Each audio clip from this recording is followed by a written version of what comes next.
There's a little hat. Yes. Oh.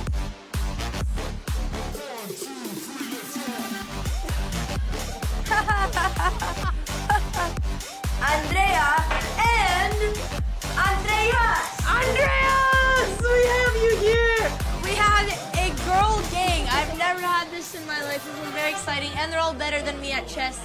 I know a lot about wine, obviously. Drink it every morning. No, sorry, that's whiskey in Ireland. I confuse the two things. Baguette? Burger. Burger? That's 30 seconds to a minute. Alex might lose her first match. You literally know one opening that's the Because easiest it's to the best memorize, one. and you still It's actually very mess up complicated here. at higher levels. Yeah. Coats and accessories. Yeah. Opa! Yes! Nerd! I understood that. So we made it to London barely. Andrea, molti che viene sotto la mecia. Alright, we're crossing the river, and there's Big Ben.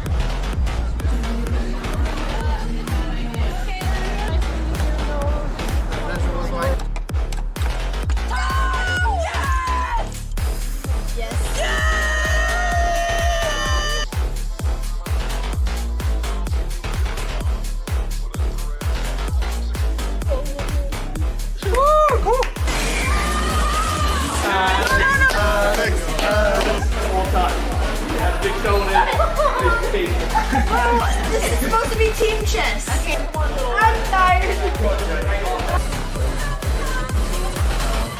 That was fucking terrible. I'm never doing it again. He couldn't get a gambit already, palms are sweaty, they're heavy, but on the service he's in check already. I'm so powerful.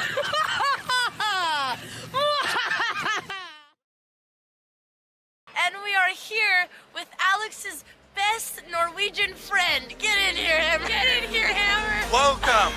I have notes. The Yay, legendary notes. Oslo Botez Oslo tour. Yay. What do you think about this work, Nick?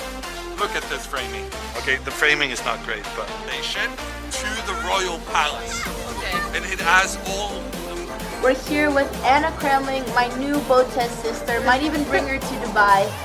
Overhand machining. Did you hear that? Okay, this is too much. I'm out of it. Don't leave me. Which we're going to be seeing. One of the main pieces.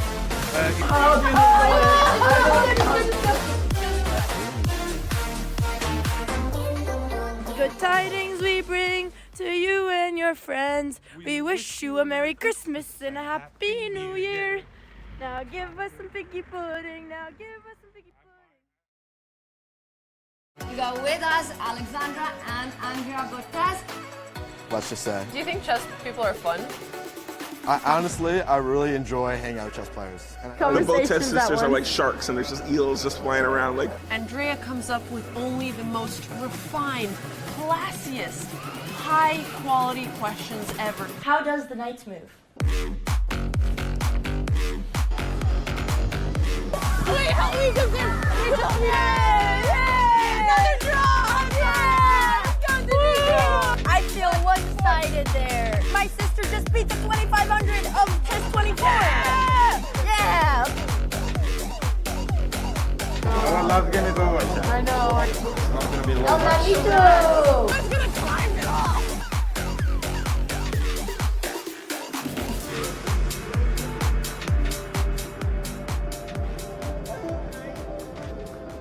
Is it over?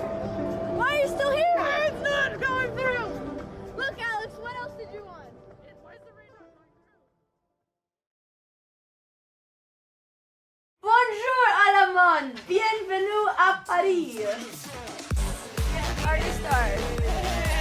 What are you doing? Yeah, what is this? There's a little hat. Yes. Oh.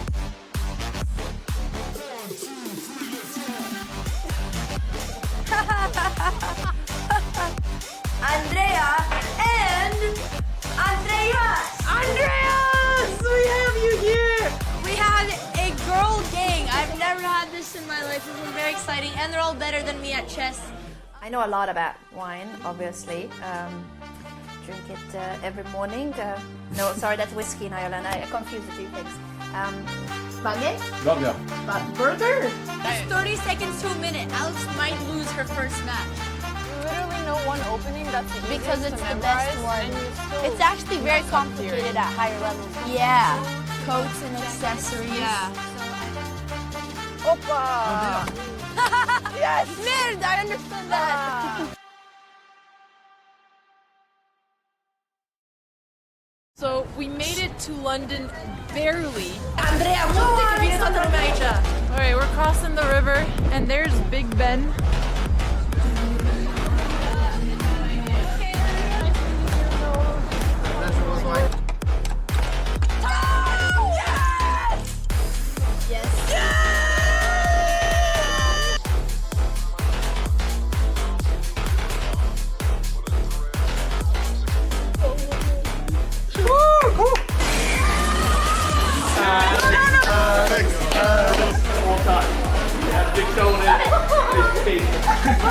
This is supposed to be team chess. Okay. I'm tired. That was fucking terrible. I'm never doing it again. He couldn't get a gambit already. Palms are sweaty, they're heavy, but on the service he's in check already. I'm so powerful.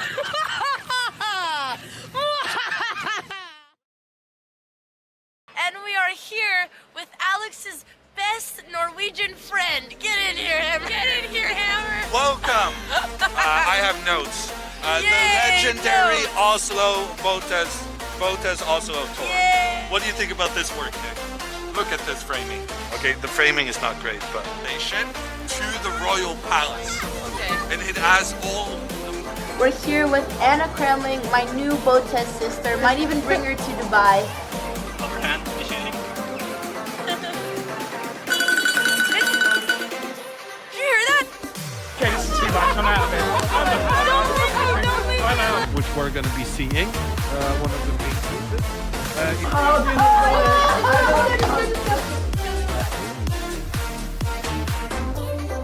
Good tidings we bring to you and your friends. We wish you a Merry Christmas and a Happy New Year. Now give us some piggy pudding. Now give us some piggy pudding. We got with us Alexandra and Andrea Botez. Let's just say. Do you think chess people are fun? Honestly, I really enjoy hanging out with chess players. And The Botez sisters are like sharks, and there's just eels just flying around. Like, Andrea comes up with only the most refined, classiest, high-quality questions ever. How does the knights move? Wait, help me, because they're another draw! Yeah! I feel one-sided there. My sister just beat the 2500 of chess 24. Yeah! I know.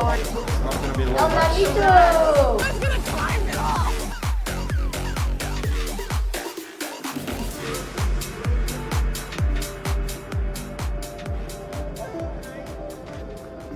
Is it over? Why are you still here? It's not going through. Look, Alex, what else did you want?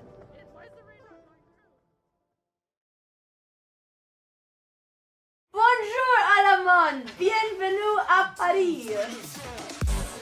Party start. What are you doing? Yeah, what is this? What is this? There's a little hat. Yes. Oh.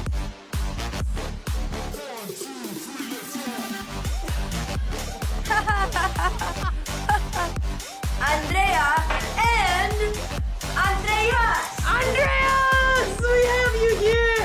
We have a girl gang. I've never had this in my life. This is very exciting, and they're all better than me at chess. I know a lot about wine, obviously. Drink it every morning. No, sorry, that's whiskey in Ireland. I confuse the two things. Mange? Love Burger? It's 30 seconds to a minute. Alex might lose her first match.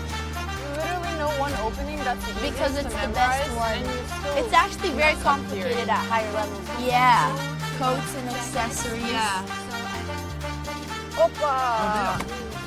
Yes! Merde, I understood that. So we made it to London barely. Andrea, måste vi ta den meja. All right, we're crossing the river, and there's Big Ben.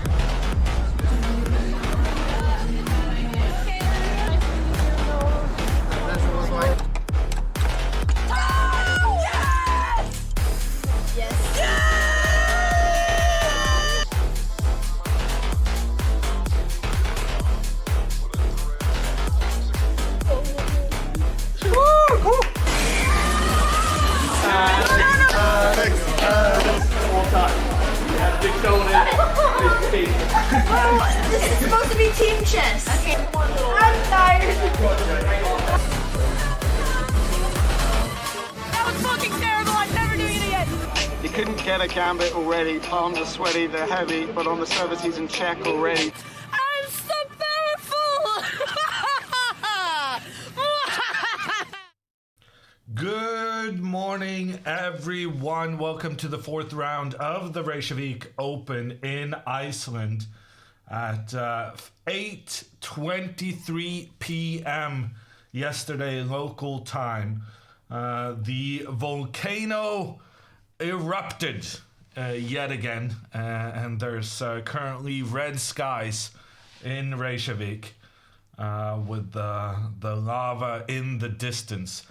Making its effect on the venue. But fortunately, the girls got to visit the thermal springs already before the tournament started.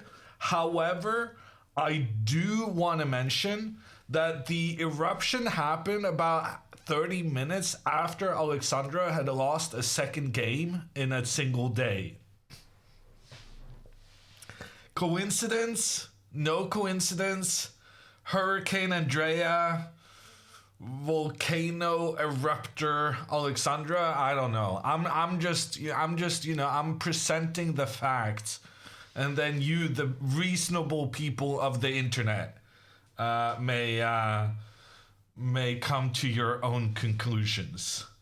As you can see, there are no cameras up right now, and that is.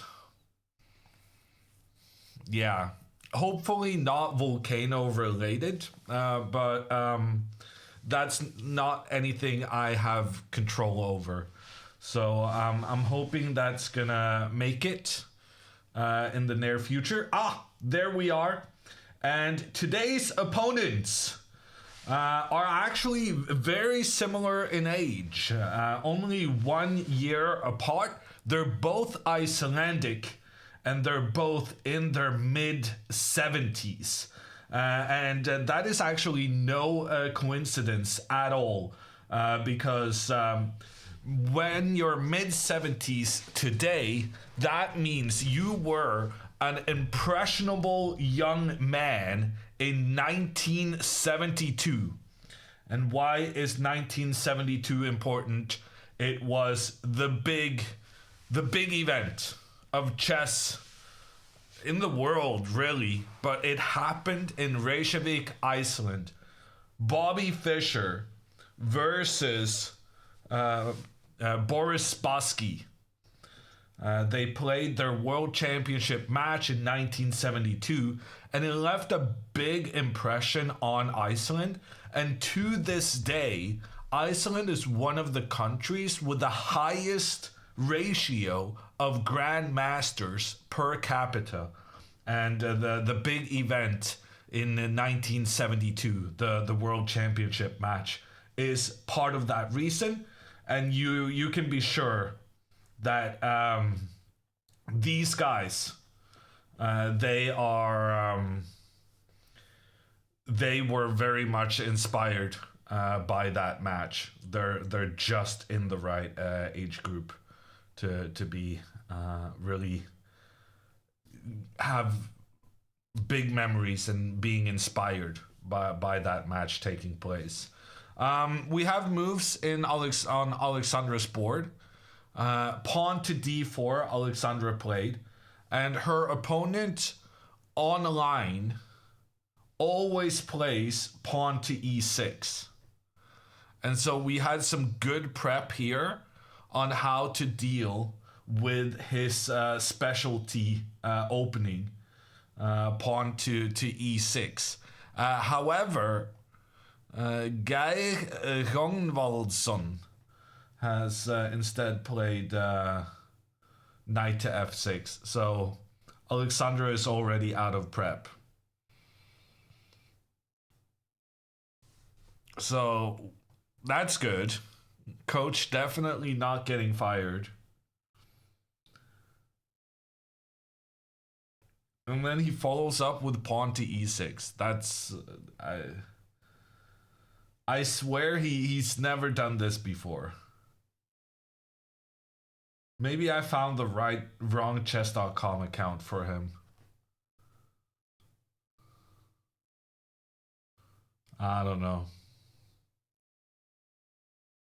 Does his name mean rainforest sun? Not to my knowledge. In Norwegian, so basically every Icelandic name, it's based on what your father is called. It's not like you don't have the same last name as your parents. And you have a different last name on whether you're a girl or a boy. So Geir Ragnvaldsson, he is well, in Norwegian it would be Ragnvaldsson, but in Icelandic apparently it's Ragnvaldsson, but it's the same different, that he is the son of Ragnvald, and Geir's daughter, her name will be Geirsdottir, daughter of Geir, and his son would be Geirsson.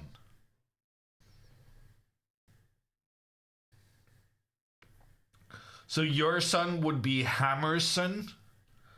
I mean, Ludvigson they would be, but yeah. For those of you, for all the English speakers for whom I call myself Hammer because you can't say Ludwig, then yes.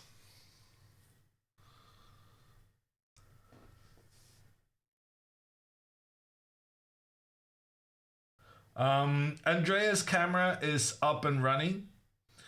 So Alexandra is playing against a lower rated player, and apparently I messed up his rating. I don't really know why I messed up the rating for Alexandra's opponent, but let me correct that. He's pretty much 1700, but Andrea is playing up. She's playing a guy with 2070.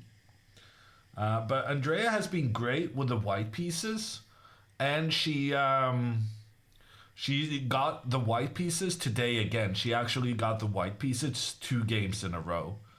And I can't even be bothered to make my Jabava jokes anymore, because frankly, the Jabava is working for Andrea, so I'll stop giving her a hard time about it. Knight to c3 blocks the pawn's ability to fight for the center, but, you know, it's working. Computer already thinks black is significantly better, but whatever. In Alexandra's game, after c5, Alexandra goes d5. Her opponent has played... Genuinely, I can't really tell what's happening on that board. Did they move the camera further back?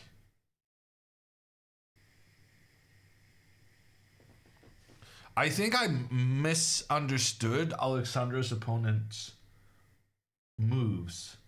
I think actually he played pawn to d6, didn't he? Pawn to d6, and then he played pawn to c5. Alexandra played pawn to d5, which is the computer's favorite move. But I mean, if I'm playing this, I'm taking this guy and trading queens. This looks like a massive endgame for white. But I will admit that I have a preference for trading queens. Just get them out of the game. I think this is what has happened. I mean, I'm really struggling to interpret the board, but I think this is what happened. I don't know why black would block their own bishop by putting the knight forward. I don't know why he wouldn't play the pawn up, but based on this slightly poor camera angle, this is kind of what I'm... Can't you zoom in? And see here, because the camera has moved further back, now people think that they can just stand in the way. Because now there's more space between the camera and the board.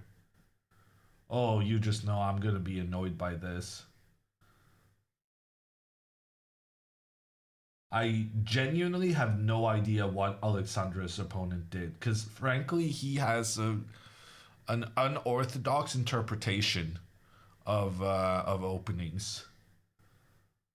Which became apparent to me when we were trying to create some very nasty prep to catch him in based on his chess.com games. Did Alexandra just play h3? What is going on? What on earth could this guy have possibly done to make Alexandra play h3? Like, the guy even blocked his own bishop from getting into the game, so is the g4 square even that important? Can you zoom in?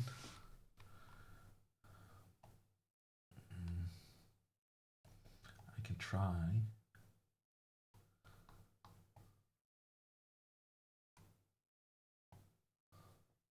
You're asking a lot of me today, chat.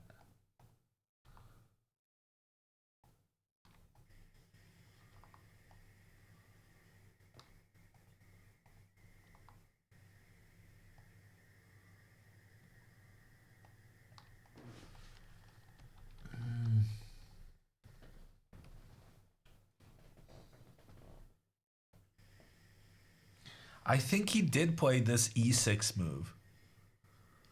But if I'm Alexandra, I would be so tempted to just take this. Because this just doesn't feel like a very good pawn structure for black. But Alexandra played h3, which is somehow the computer's top choice? What? How is this the top... This man's style is just, it's very anti-computer, very anti-traditional, and I'm really struggling with understanding it. But apparently Alexandra understands it well enough to play the top moves. Now bishop to e7. At some point Alexandra will play e4. I guess she's going to play that now. Also computer's top choice.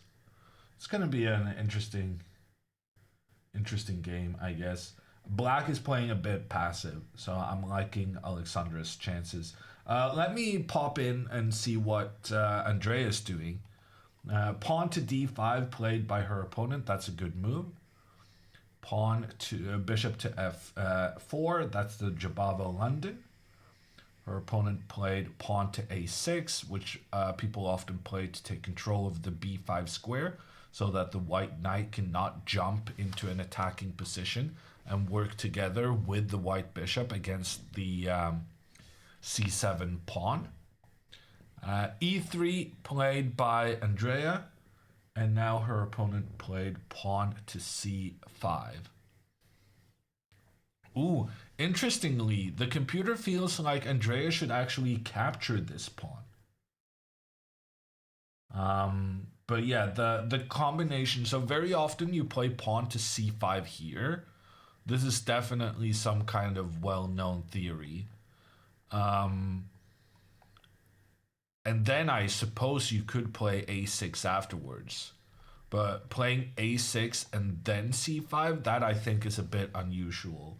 And Andrea has adopted her thinking pose, which kind of signalizes that she is not prepared for this line specifically to this game, and that she's going to try to remember what you're supposed to do.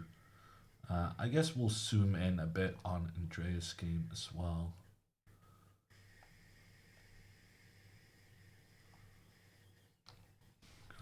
Cut off the heads in the background.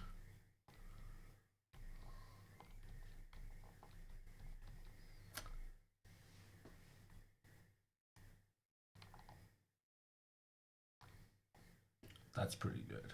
Okay, a little bit more.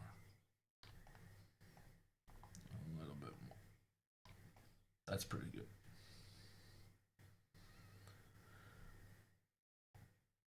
Okay. How are we feeling? Zoomers versus boomers today, huh? Yeah, quite literally. The generation match.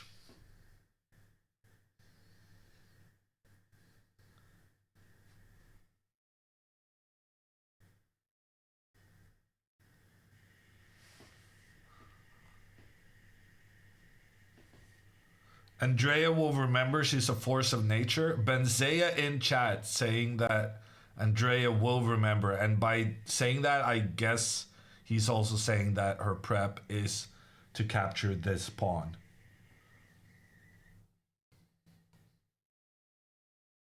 What's the fees to play in this tournament?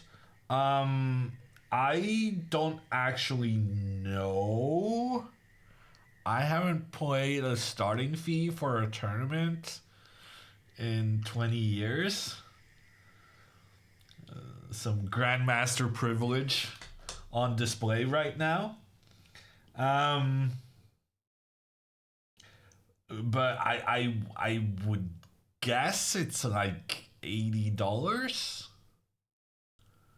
I can try and figure it out.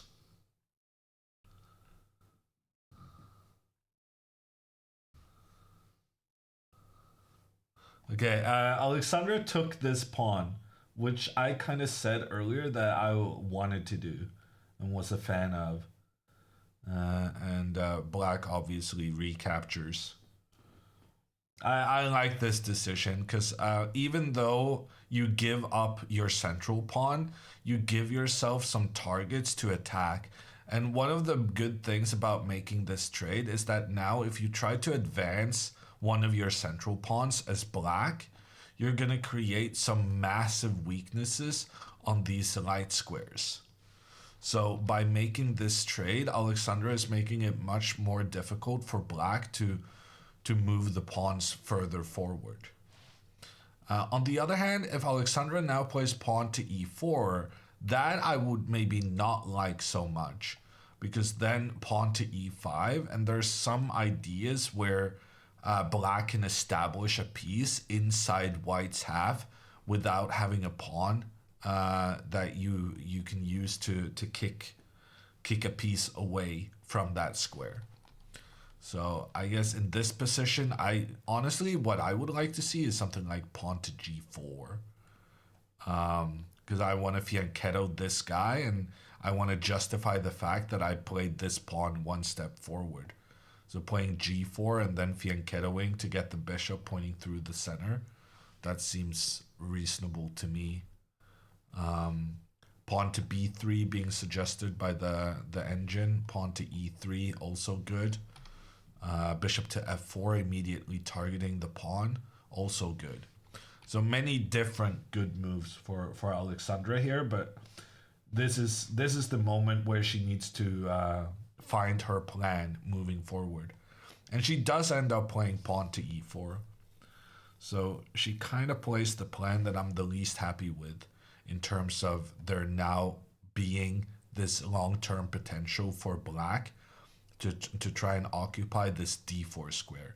But that, in return, I mean, it's not very likely to happen anytime soon, because black played this knight to d7 really early And maybe he should have held back this development, because then there would be hope of getting to the d4 square long term. But e4, Alexandra has good central control, good central advantage here. In the meantime, Andrea is still thinking, and according to the engine, pawn takes c5 is a decent move for white, but it's also the only move that's better for white. The engine says that all the alternatives actually means black has a preferable position, which when you play the Jabava London is more like the default setting. But anyway, is it better playing against really old dudes or kids? The experience has been, Sly, that some of the kids are better than their numbers, because they haven't necessarily played that much and they make very rapid improvements. Whereas older, experienced guys, they play quite a lot of tournaments and their rating numbers often align with their proper level, which means, yeah. And it's a bit generalizing, but old people better to play against than young people. In chess, the general rule of thumb is that the younger the opponent, the more scared you are. So you're more scared of an 8-year-old than a 40-year-old or 70-year-old.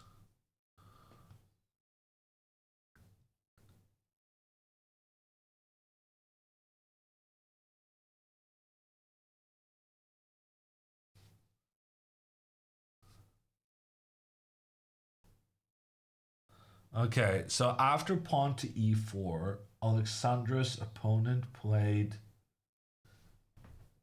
Is someone paying attention to these moves? Because... Oh yeah, no, he castled. That makes sense. He castled, and then Alexandra plays bishop to e3. Okay, so she's taking control of that d4 square, which was my long-term concern. However, if her opponent plays e5 and then maneuvers the knight over, there really is no way she can stop the knight from getting to this square long term. So that's going to be my concern in this position, that the opponent manages to get this long-term plan with the knight maneuvering. And it's going to be really annoying for white to deal with such a knight in the middle of their camp. Interestingly, the engine is actually recommending knight to b8 as the top move, which is very clearly a start to this plan of trying to get up in the center. But from a human perspective, I suppose it makes more sense to play something like b6, because then you're getting this guy into the game, pointing in towards the center of the board. Ooh, but black does have to be careful not to fall for some trick where the white knight moves up, attacks the pawn, and when the pawn moves forward, you do get a fork on the queen and on the rook. So some care needed in this position for black. Andrea is she's still thinking. So Andrea talks a lot about all the Jabava theory she knows, and this is the test to see if she really does know all this Jabava London theory. 1700 versus 2000 should be easy. I'm optimistic, Guppy, about Alexandra's chances. She really does need a win though, after yesterday, which was kind of sad. Getting 2 losses in a row, it's so important to turn the tides and strike back.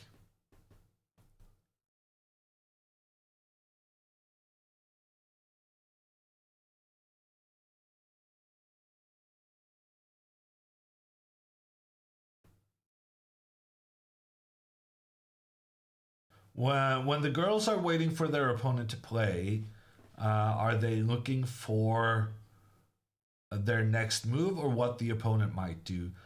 Basically a bit of both, Rick. So, well, or you can just not be at the board. So, like, the number one thing I would say is that you get up from the board and you stroll around and you take a break so that your head is going to be fresh for the next move. But if you feel like you're pretty confident about what your opponent is going to do, then you might stay at the board and you might think about what am I going to do if they play this move I'm expecting. But I don't know. In general, I would say Alexandra and Andrea sit down at the board a lot more than, say, I would. So I would, I think, I'm not sure. Sometimes it feels like you're in a bit of a trance, right? When you're playing a game of chess. But the way I perceive myself is that I rarely sit down at the board while it's my opponent's turn. Because I don't want to waste energy thinking about something that my opponent might just not do. And then that energy may have been wasted.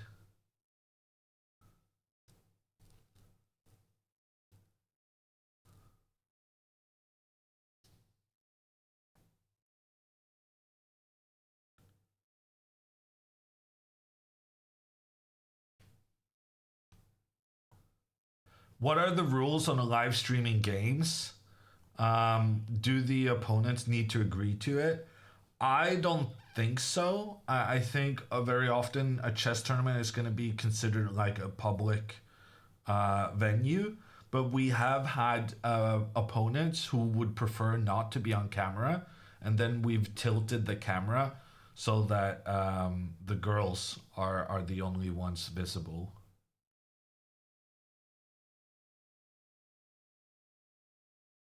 Do they need to remember the position so that they can note down their opponent's move? At this level, they're always going to remember or notice the difference if their opponent has moved compared to the previous one.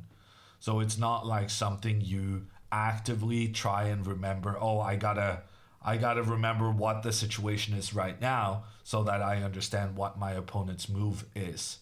But you do have to make note of your moves, even in like under 8, under 10 sections.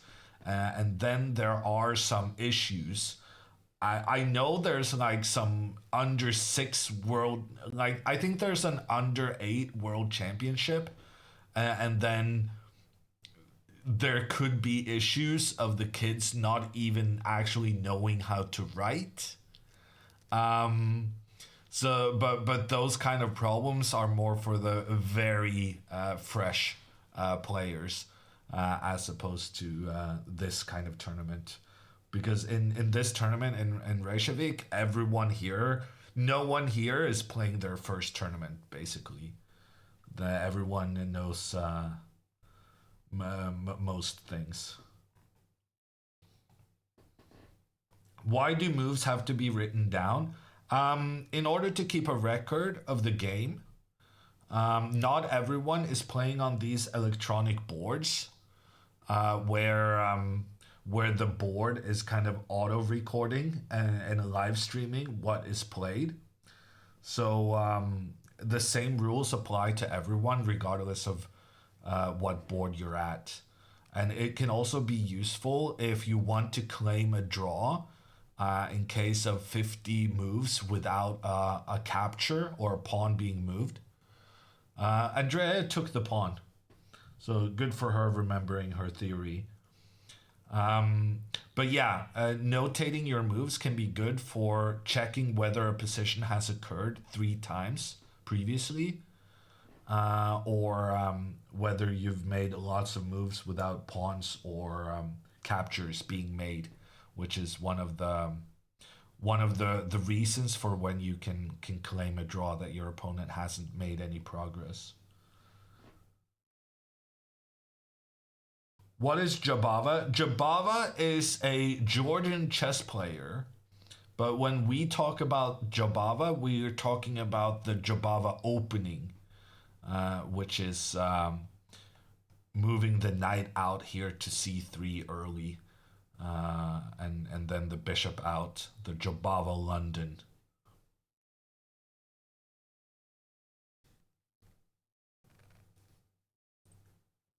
Is there a hammer opening? No. I am not of the Jabava level of fame.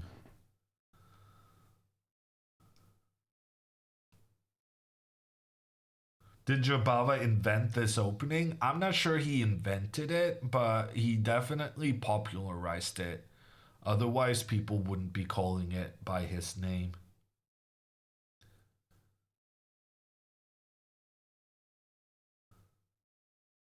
Is there a Magnus opening? No, there's no Magnus opening. In general, it's like it's very rare to have a opening named after you these days, because everything has already been invented, basically.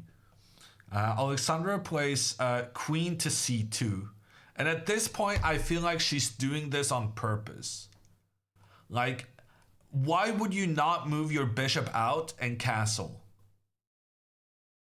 Like, surely she's actively trying to piss me off by never castling her king. There is no other logical explanation. This is actually a big mistake. Well, maybe not a big, but it's definitely a mistake, because remember how we talked about one of Black's best plans is trying to get a knight to the d4 square? Well, here, that plan will now actually, when the knight gets here, it's going to be attacking the white queen. And for that reason, I think this is a poor placement for the queen. Oh my god, and look at this. The computer is thinking, and suddenly the computer says that it likes Black's position, and that's actually because of a pawn sacrifice. Pawn to b5, and if Alexandra captures that pawn, then pawn to d5. And the position is opening up in the middle of the board, and white is regretting not having gotten the king out of the center. And also the early development of the queen side is actually now kind of backfiring, with the pawn advancing through the center to try and attack these two white pieces. Wow, this is actually just very bad for Alexandra. That's concerning. Yeah, so she really should have tried something like this just to get her king castled. I genuinely think I'm not even sure she kind of realizes this herself, but there's something in her head that just has decided that I'm never gonna castle before move 10, and I'm gonna delay castling for as long as possible. It's really stunning to see how many situations in which Alexandra can postpone castling her king.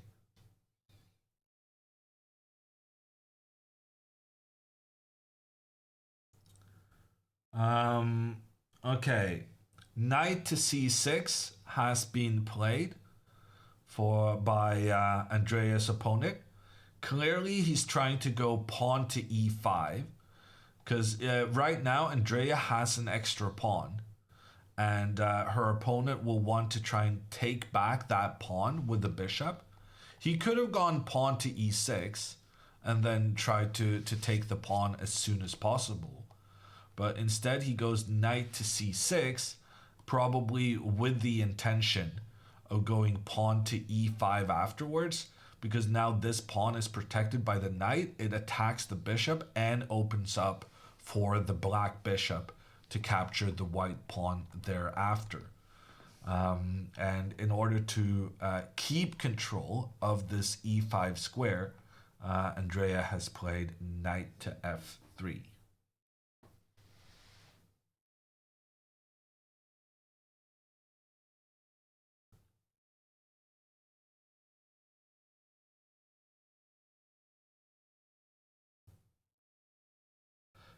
If you suggest standing up and walking around when it's not your move, don't you lose valuable time when you're not back if the opponent has made their move?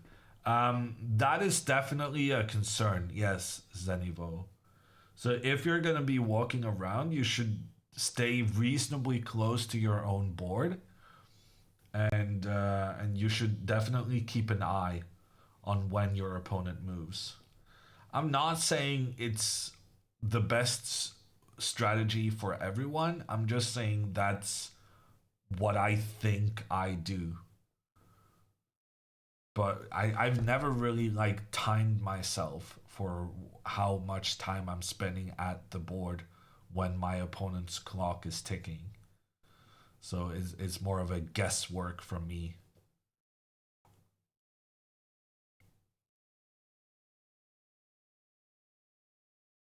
Okay, Bansea says that if pawn to e6, Andrea is still in prep. But if bishop to g4, it's going to be tricky, he says. But on the other hand, the computer actually gives white an advantage in Andrea's game.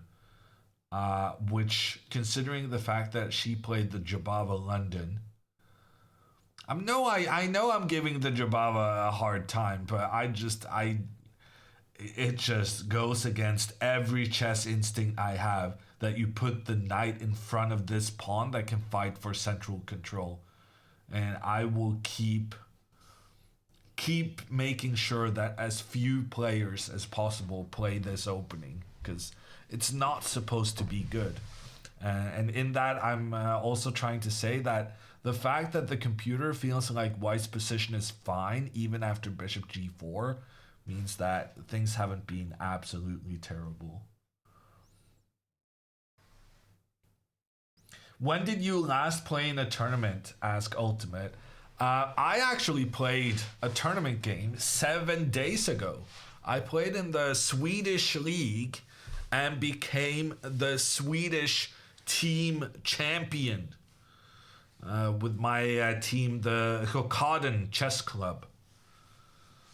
Of course, winning the Swedish league is not as prestigious as winning the Norwegian league, which obviously is stronger due to the less Swedes part of the competition. But, you know, we take the wins. We take the wins wherever they come.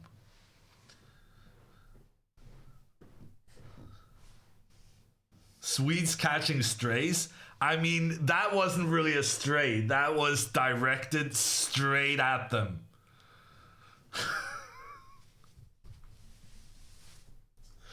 A Norwegian talking shit about Swedes is not really... It's not going to make the news.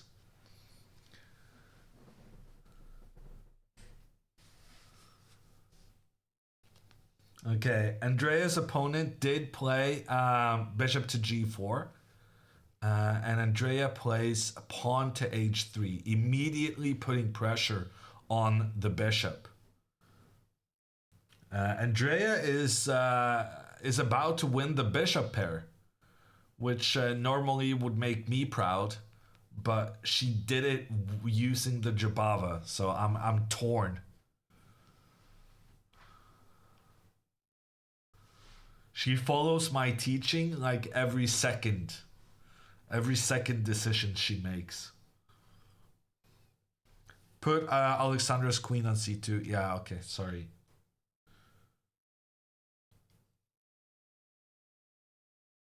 Alexandra's opponent has moved, right? He played knight b8.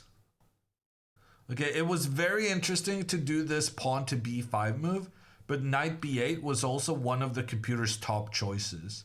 And it really illustrates why queen to c2 was just a bad move. because now this knight is very clearly headed to the d4 square, and because the knight, when it arrives there, will attack the queen, that's just going to lose some time for Alexandra. Her combination of pawn to e4 and queen to c2, she's basically made all the moves necessary for the knight coming to d4 becoming a big issue. Because when we have these two nice pawns controlling the center, that's all well and good, but it means that we have no pawns that can control the d4 square. And then with the knight getting here and winning a tempo on the queen, it's a little unfortunate. That being said, actually, Alexandra has an opportunity here to try and stop the black plan of getting the knight up. And she might actually play pawn to e5 here.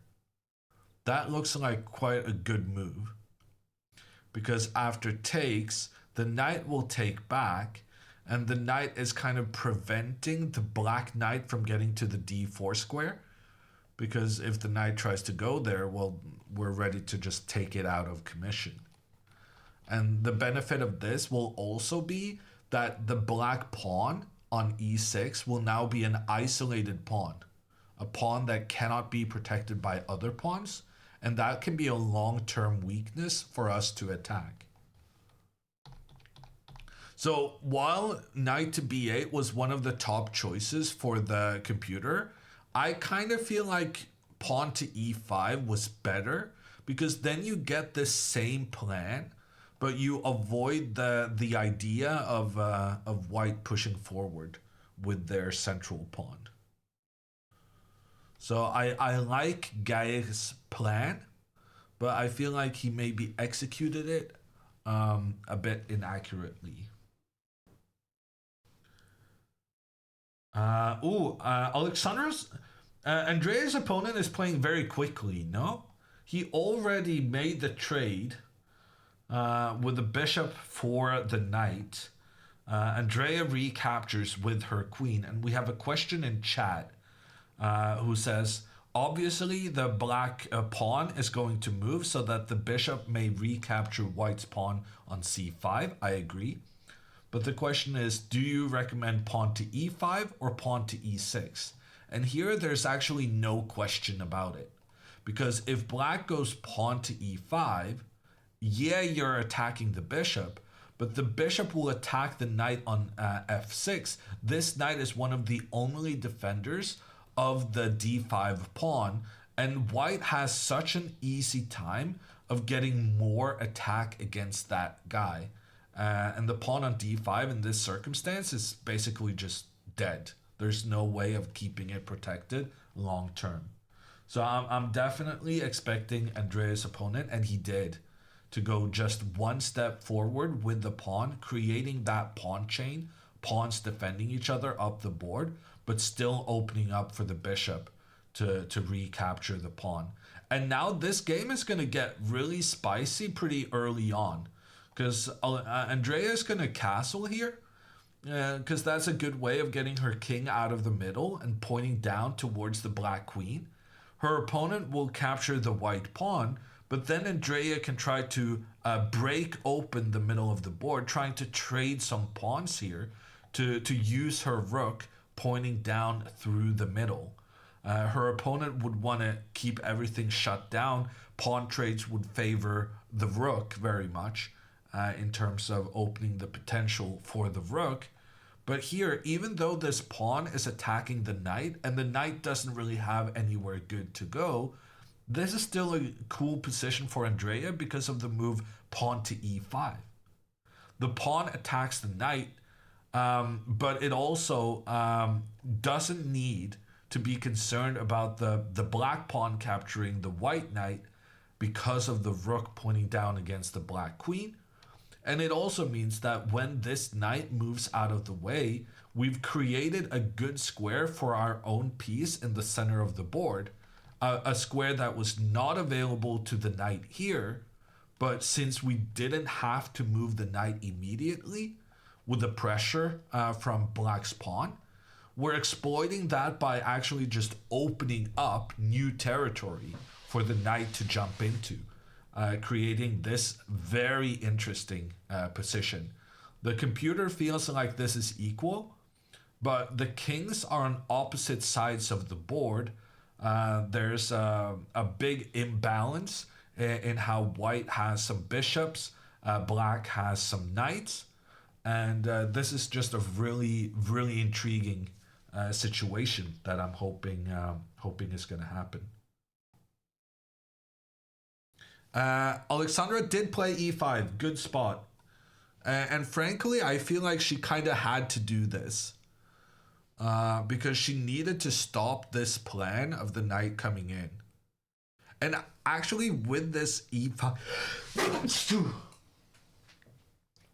I'm sorry. With this e5 move, no, with the queen to c2, she might actually consider castling queenside. And she may want to try and start an attack through the center. And that could be an advantage with the fact that she moved her queen instead of her bishop on a previous move. She has castled already? Ah, okay, so you guys were wrong. She didn't play e5. She castled, pointing down against the queen. And when your opponent does this, you got to be careful. You don't want to have your queen on the same file as the opponent's rook. So castling queenside, computer thinks, was a really bad move because the king, the white king, is not safe here long term because of the potential of all these black pieces getting into white's business. However, black was here completely dependent on playing the move queen to c7. And then after the bishop moves out, then knight comes here. The knight is aiming for this square. Alexandra doesn't really have a logical way of following up because she doesn't have a clear path to start attacking against the black king. And while she tries to centralize her pieces, her opponent can start making pawn sacrifices on the queen side to open up for the rooks down against the white king. Alexandra definitely made two mistakes. Queen to c2 and castling queenside.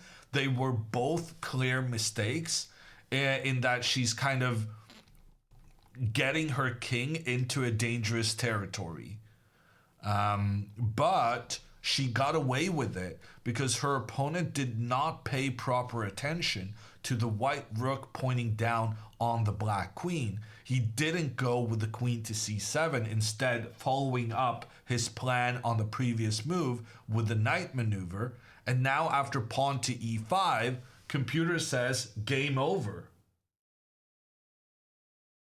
Like one mistake, one wrong move, and the computer goes from saying black has an advantage, the potential of creating a big attack against the white king by utilizing this queenside pawn sacrifice. But when he didn't take that opportunity, when he didn't move his queen off the path of the white rook, what happens now is that the pawn advances in the center. This has big consequences for the knight. The knight has to move back. So number one, what has happened? The white pieces managed to force black back. But then the next question is, what about the activity of white's pieces? Previously, moving the bishop to d3 was not a huge success for Alexandra because this bishop would be blocked by its own pawn. And you wouldn't really be able to use this bishop for anything useful. However, after e5, let him cook. Did I get it wrong again? Is that what you're saying?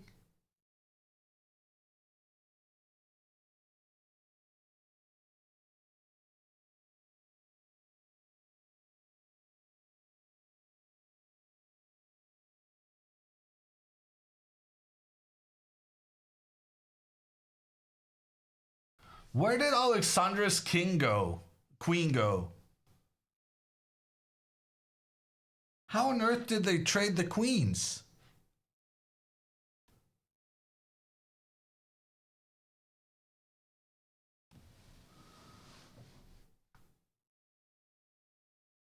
How long ago would you say that they traded queens?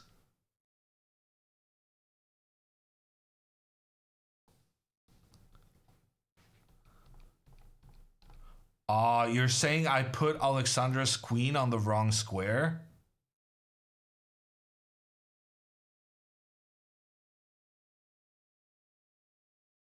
That might be a thing.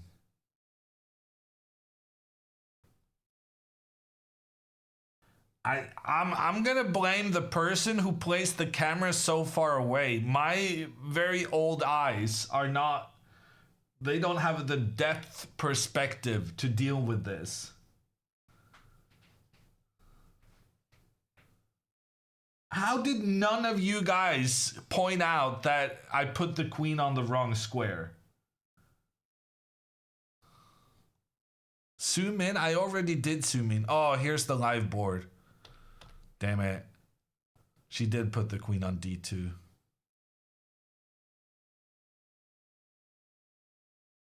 We did? You were yapping?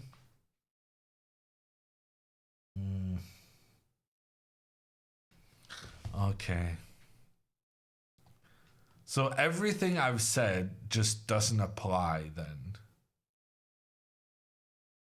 Like, this pawn sacrifice wasn't that good. Castling wasn't that big of a deal. She didn't misplace the queen so that the queen would be attacked by the knight. Damn it. I'm regretting the whole last 15 minutes of my life.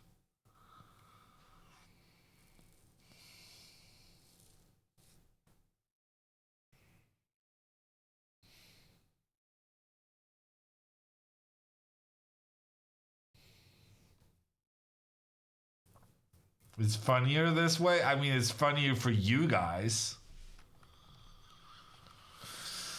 Okay, what happened in Andrea's game? Andrea didn't castle? Why wouldn't you castle, Andrea? She went bishop g5. Yeah, I'm not a fan of that move. I wanted her to castle and try and open up the center for her rook. I don't think, like, black getting these doubled pawns is not that big of a deal as Andrea might think it is my suspicion. And also you could even go for the queen trade. And in the queen trade, it definitely doesn't matter that the black pawn structure is doubled. Because frankly, when you get this pawn structure, the only thing you're concerned about is that you might be opening up against your king on the king's side.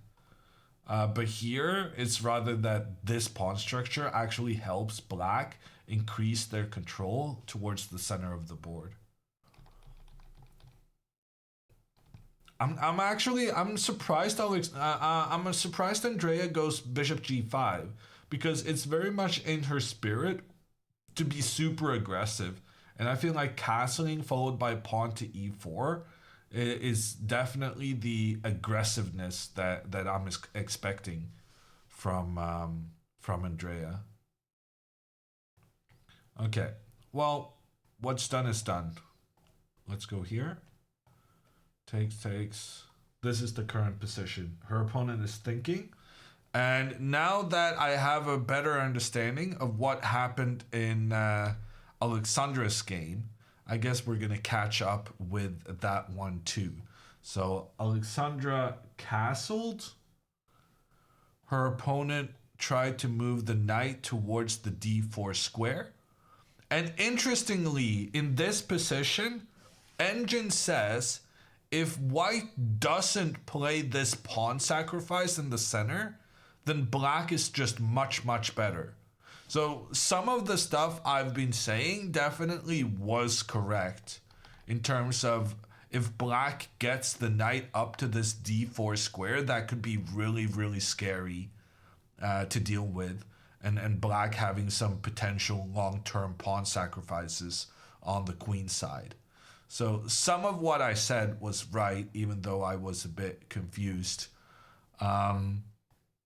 But after knight to c6, the only acceptable move was pawn to e5, and Alexandra found it as if it was nothing.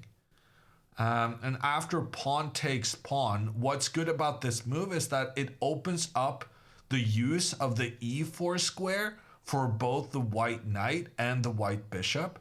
It prevents the advancement of this black pawn so that it becomes more difficult for black to establish a knight on d4 because, I mean, right now it does look like black is about to get their knight to d4 very easily, but Alexandra had a really good calculation here that after the trade of queens, like you could take back with the rook, but then you still had to choose whether to recapture with a knight or the bishop. And if the bishop recaptures, then Alexandra can take the pawn on c5, which means no more knight coming up to this juicy d4 square. And also, if you take with a knight, then the knight captures on e5, and also no more knight coming up to the d4 square. So the game has suddenly gone in a very positional direction. Her opponent chose to take back with the knight, but then after knight takes e5, what did Alexandra accomplish from this pawn advancement? Frankly, she accomplished pretty much everything you could hope for. Black got an isolated pawn in the center. Black's knight got forced back to a more defensive position, and it has no hope now of getting to the d4 square, because if you try to go there, well, you're just going to get taken out. Alexandra also opened the position, got rid of her pawn on e4, which means now if the white bishop places itself on this d3 square, it's not being blocked by its own pawn. It also means that if the bishop gets to the f3 square, it's also not being blocked by its own pawn in the center. So this bishop is super happy that the white pawn was traded off. And this knight is also pretty happy because it would like to utilize this e4 square. In fact, all these squares on the e file right now, all of them are excellent placements for white's pieces because black doesn't have any pawns anymore that can try and take control of these squares.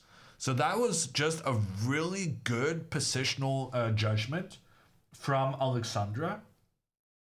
And she now holds a solid positional advantage in this game. Her opponent played pawn to b6, and she's got a couple of different things she can do right now. Computer really likes pawn to g4.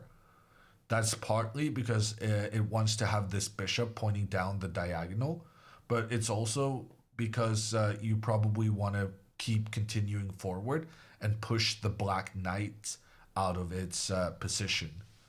But also good, bishop to e2 is fine, bishop to d3 is fine. Basically whatever Alexandra does is fine because she just has a really nice position here, and long term she's going to want to put her rook to point down towards one of the major weaknesses in black's position, the isolated pawn on e6, which Alexandra got to taste. She got to experience what it feels like having one of these isolated pawns yesterday, and now she's trying to inflict that same pain on her opponent. She played king b1.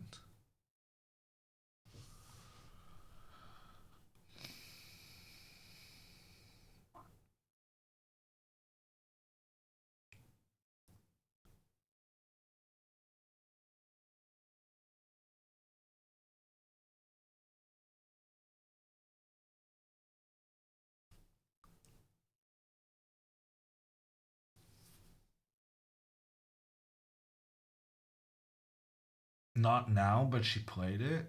When did she play it?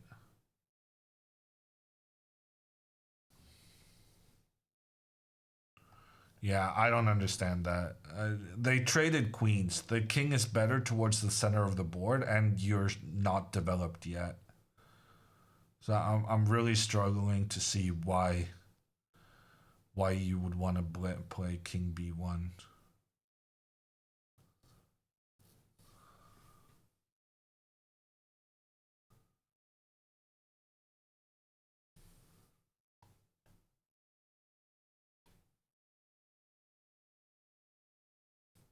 Hammer's like, I failed like a teacher, time to quit chess forever. I don't know about quitting chess forever, but quitting teaching, I should give that some serious consideration. Because my failures are very public. I blame the morning hammer. I spoke to Alexandra today. She was feeling so good and she had slept well and so on. And frankly, I mean, she's playing too fast, which is, you know, it's, but I don't mind her playing too fast because you need to try and find your rhythm. You need to try and find your pace. But playing fast doesn't excuse a move like this. Like, this move has 0 points. Like, I cannot see. If anything, there are some circumstances in which a bishop comes here and attacks the king, where the king is worse placed on this b1 square. And it's just, there's absolutely nothing good about this move.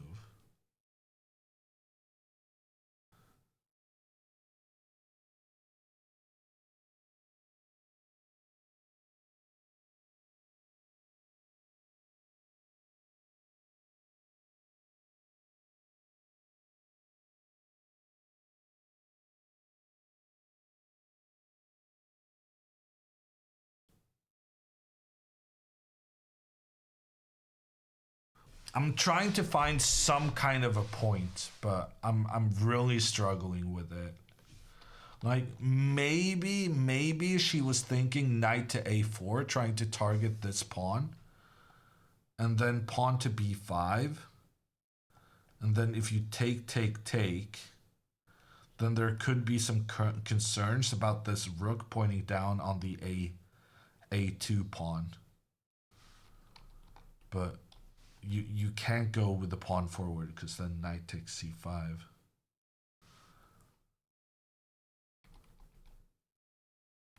Yeah, this move I'm not super happy with. Bishop b7, and then yeah, she's thinking about this now. She's baiting the bishop. Which bishop? I mean, Alexandra still has a solid advantage. Like, Alexandra is going to win this game. But yeah, I don't know. There's something about this moves that make absolutely no sense. It's just, it tells me that there's something that needs correcting from like a improvement perspective. And I'm massively struggling to understand what it is in her thinking that made her play this move. And then I get concerned that, like, how am I going to correct some faulty thinking if I just don't have a chance at understanding what the reasoning was.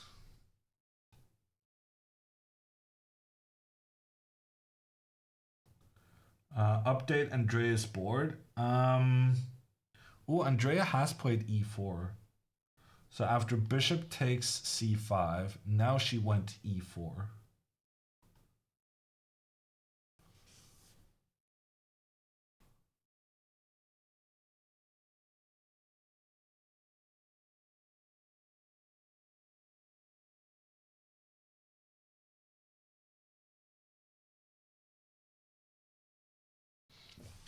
I mean, I like the e4 move in general. I'm just not. I'm a bit surprised why Andrea wouldn't castle first. Because you have this plan of opening up in the center of the board. And then it feels like, oh, I'm opening up the center. I should get my king out of the center. A big concern now, the computer feels like black is suddenly much, much better. And part of the reason why is this pawn to d4. And we talked about this earlier, how that pawn d4 was an option when we had the line with the castles instead of the bishop here. But the difference in this circumstance is that here we don't have the time to open up a good square for the knight.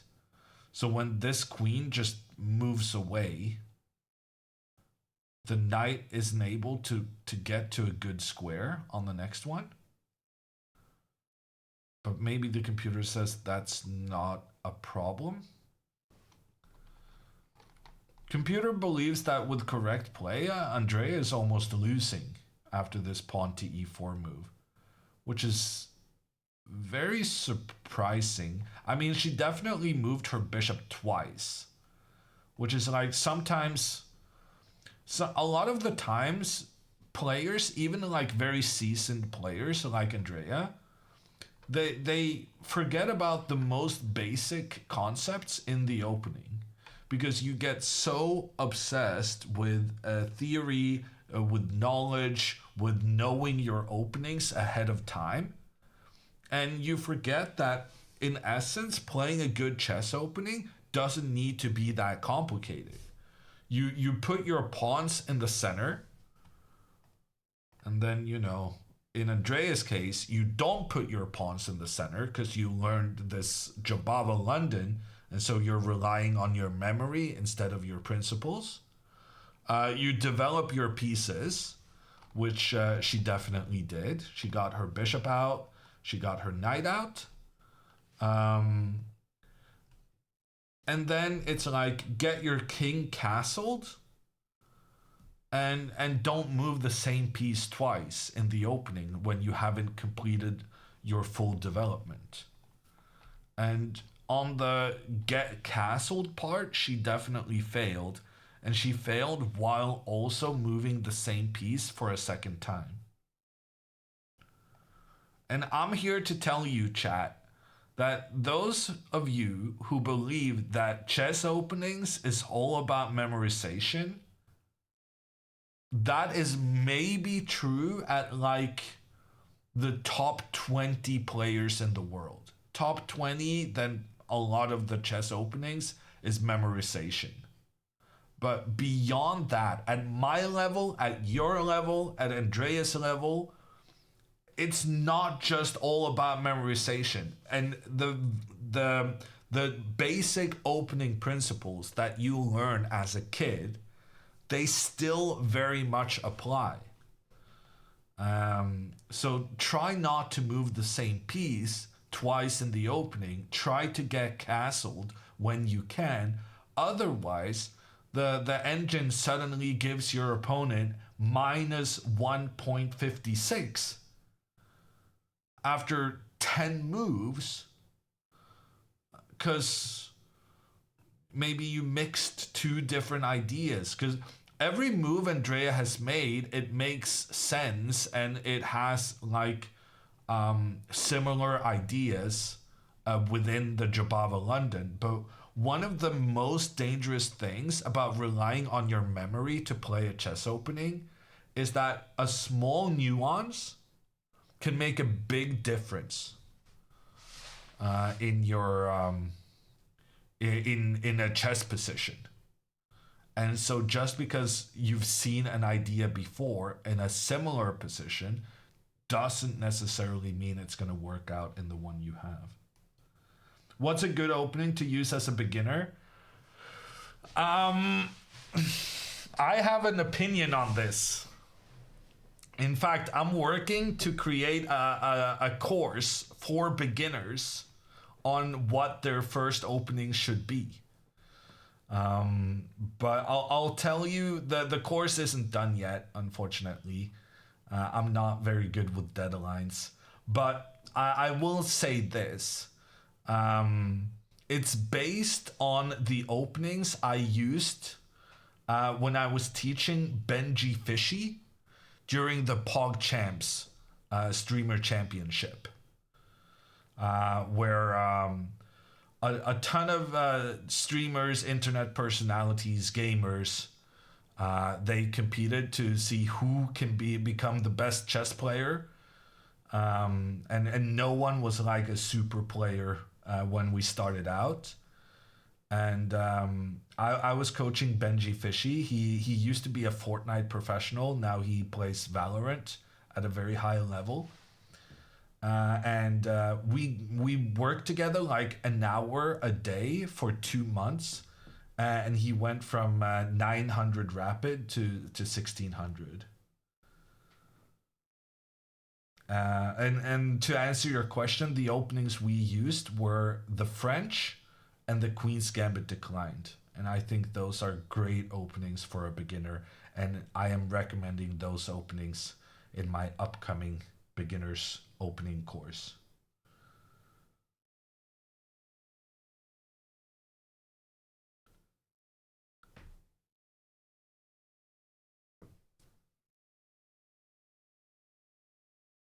Netflix series mentioned? No. Opening Netflix series is named after mentioned. Alexandra played pawn to f3. That was a good move.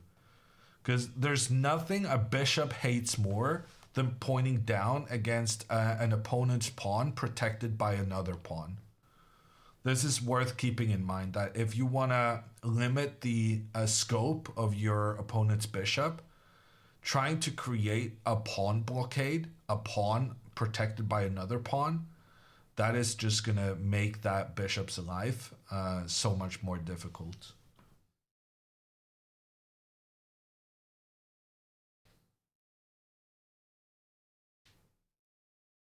What do you think about the Ponciani? I think the Ponciani does very well in the pawns in the center department. And it does quite poorly with the develop your pieces thing. First opening I learned was the Wayward Queen. Yeah. And one of the good things about the French opening for beginners is that you avoid all these early queen into the game traps. Because your opponent is not going to be able to attack the f7 square when you put a pawn protected by another pawn, speaking of. Because that really blunts the white bishop. The bishop is not going to be able to do anything when we put our pawns in this actually French formation, just like Fridjonsson has done here against Andrea.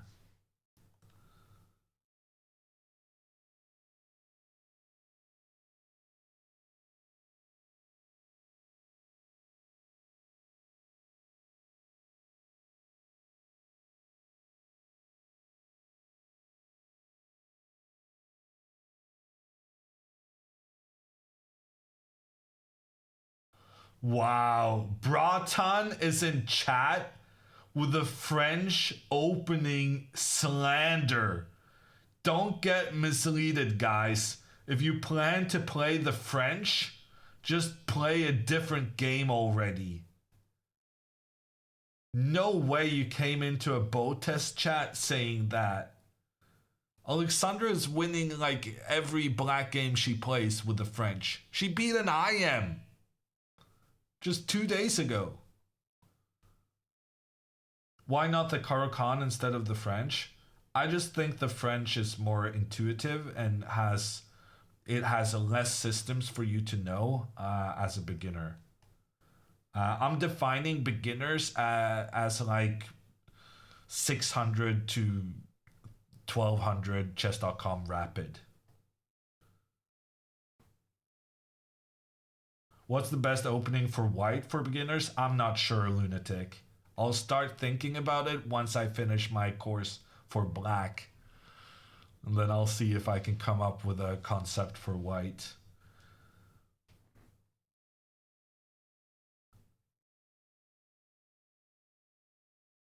Why do they play so slow? Because they can.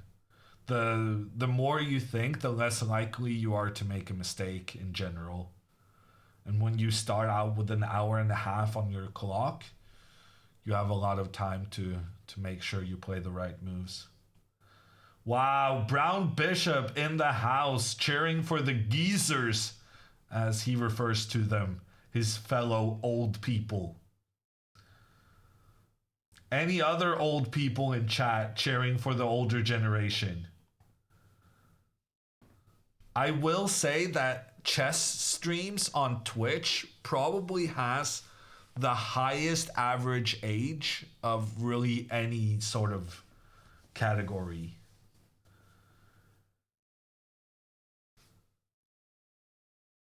"34, am I old?" I'm gonna be 34 this year, Trey. I'd rather not respond to your question because neither one of us is gonna like the answer.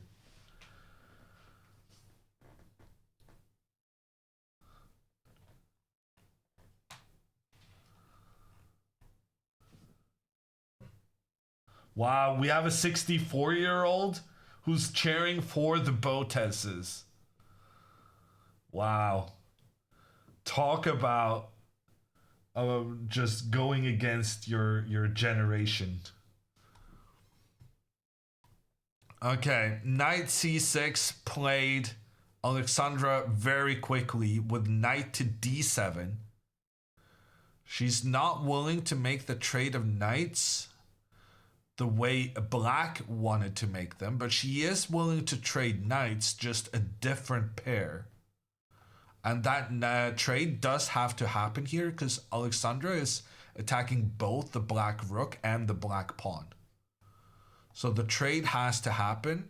The white rook then enters into black's half of the board, attacking the bishop, but frankly, this bishop can just be protected. And we still have the long-term plan for black to get the knight into the d4 square. So I'm not super convinced by this decision from Alexandra, actually, because this knight was headed for the d4 square. So maybe we should have traded that knight so that we eliminate black's main plan. And then we could have gone bishop up and then rook in, and we would try to go after this this e6 pawn. By avoiding this trade but still accepting a trade, I fear that we're trading off the good knight. No, rather the bad knight. And we're allowing black to stick with the good knight that can come up in the center. That being said, after rook to b8, now bishop d3, and this bishop will try to point down towards the black pieces on the queen side, which does feel kind of annoying for black. One thing I am wondering is if this was the plan, could we have played knight to d7 here? Why didn't we do this immediately if that was the plan anyway? Takes. Oh, we're not attacking both bishop because the knight is actually protecting the bishop. Okay, never mind.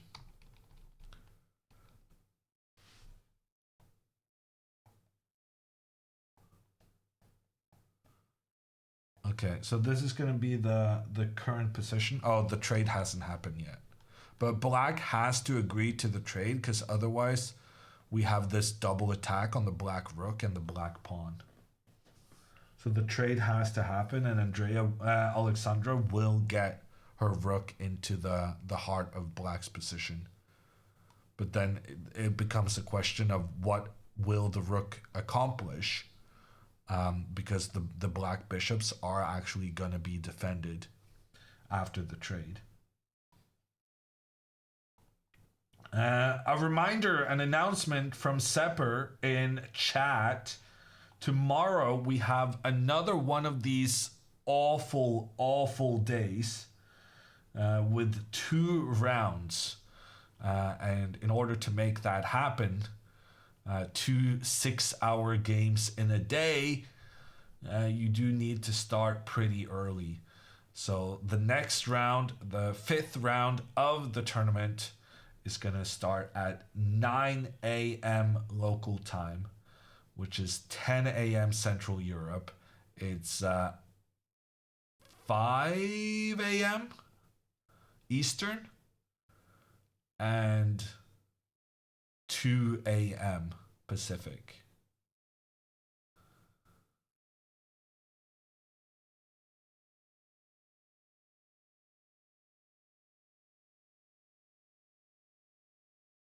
"4 a.m. pain" is the most painful thing about the 4 a.m. disco, that no one cares about Central Time. And it just never gets mentioned, and then you feel like you have to mention it just to represent.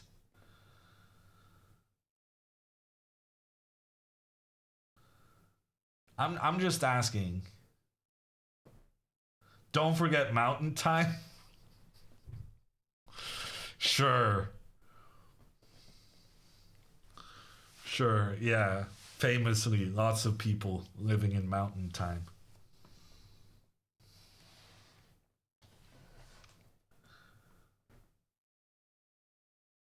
Forest Time when? Finland, maybe. The trade has happened. The knights got traded off, and then the black rook comes in to defend the bishop. And yeah, actually, I mean, Alexandra is definitely better, but it's not by a lot. Because actually, even though she has her rook now deep into enemy territory, this rook it could get into some trouble. So if bishop to d3 and then bishop to f6, Alexandra would then already need to be careful. Because like if she does a nothing move, the knight to e5 is a serious threat, pointing against the rook and against the bishop, and just it's not necessarily all that good to have the rook in black's territory. That being said, what about the move knight to e4 here? Ooh, but after knight e4, we still have this knight attacking both the rook. Because even if we manage to take the black bishop, like, who cares? Black takes back and still has the attack against the rook and against the bishop. So I would actually go as far as to say that I think bishop to d3 would be a mistake here. Because that gives the black knight such a good prospect of attacking both the rook and the bishop on the next move. So after bishop to d3, you cannot make this fork immediately, because then white can capture the black bishop. But as long as you just move the bishop, how are you going to stop knight to e5 next? I guess you could go pawn to f4. Oh, but computer really didn't like that. And also that would open up the potential of this bishop pointing down the long diagonal. So, yeah, I'm not sure about this. It looks good having the rook be super aggressive, but it's actually not clear how you're gonna exploit that fact. And the most natural move, bishop to d3, does face some very immediate problems with a double attack.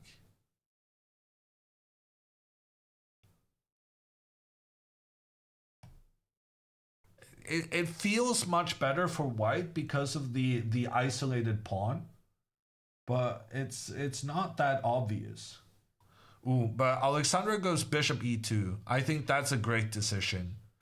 Really good awareness there, not to move the bishop all the way in, and realize that you need to have some space for the rook to retreat, or you need to avoid that there's the double attack in the future. So bishop e2 was a good move. But still, bishop f6, and now you can go knight d4 next move. Black's pieces are somehow managing to work together. Computer says white is a bit better, but not by much. So it could be a long grind in an endgame maybe for Alexandra. And her opponent already goes bishop f6. So he's feeling kind of confident, no? He's playing a lot quicker now than he was at the beginning.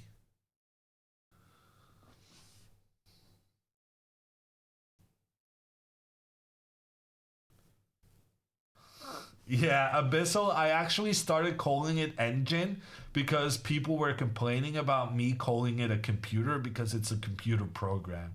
I don't really know how to please everyone.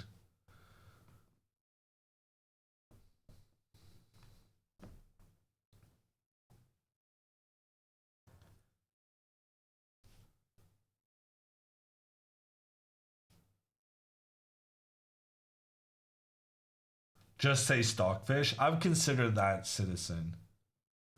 But that kind of then presumes pre-knowledge, which I don't really like to do.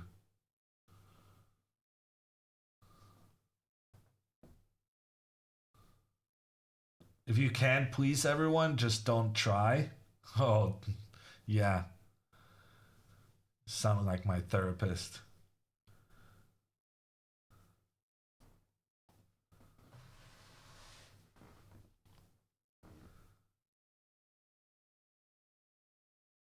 Knight a4 moved.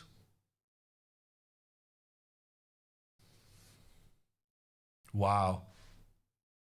For the first time in the game, computer now feels black has the advantage. And it's kind of due to this d4 square.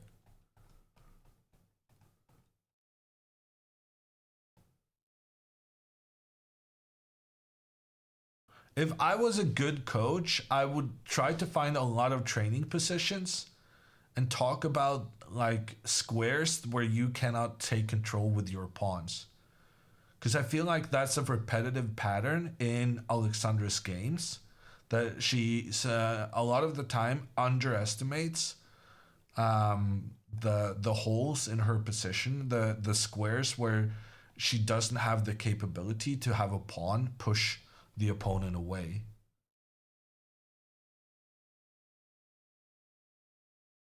But like black had this opportunity here for a long time, right? But only now the computer engine Stockfish says that black is better. So clearly it's about more than the d4 square. There's a lot of stuff going on. But it is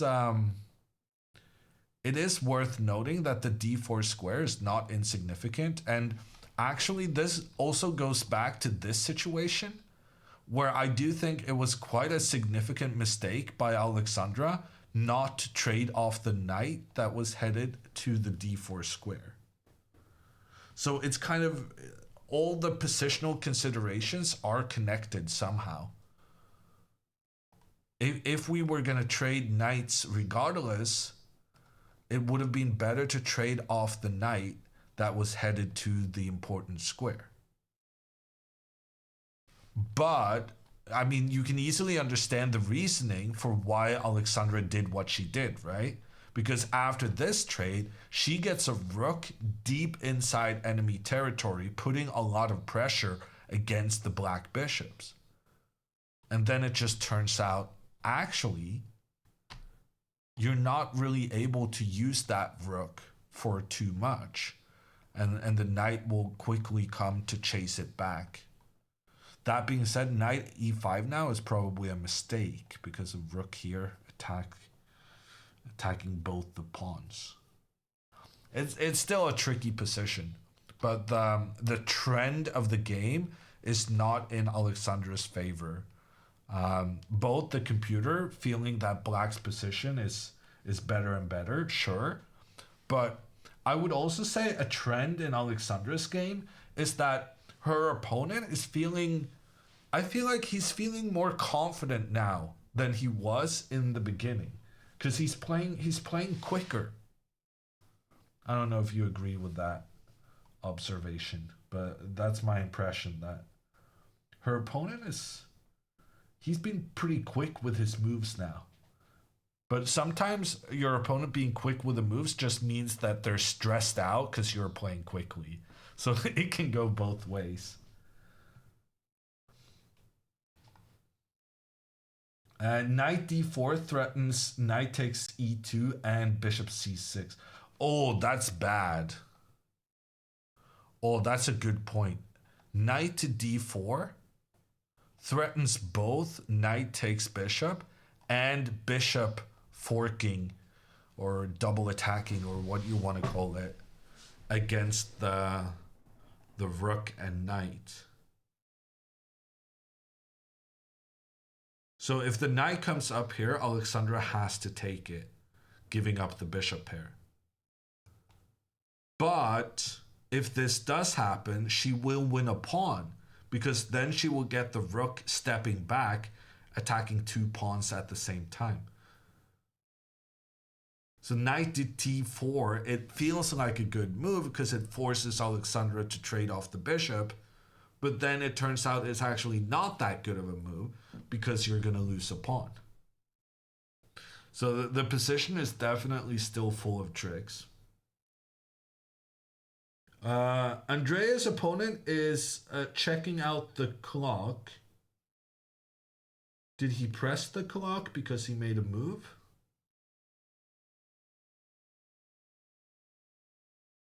It's definitely Andrea's clock ticking now, right? Doesn't look pressed. Oh my god, is my eyesight really that bad?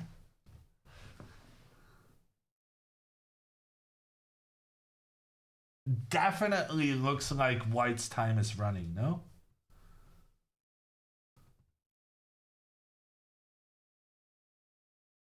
But no move has been made. You guys feel like that clock is... It's his clock? Okay.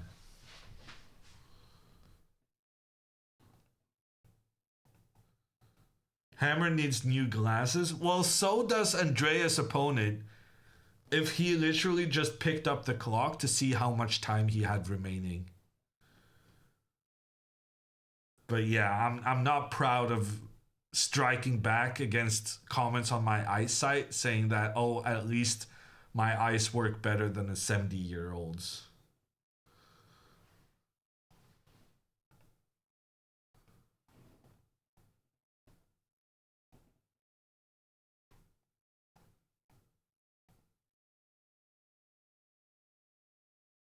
Maybe you see it better on Alexandra's cam. Yeah, that's true. On Alexandra's cam, even I can see that it's Julius's time that's ticking. Good shout.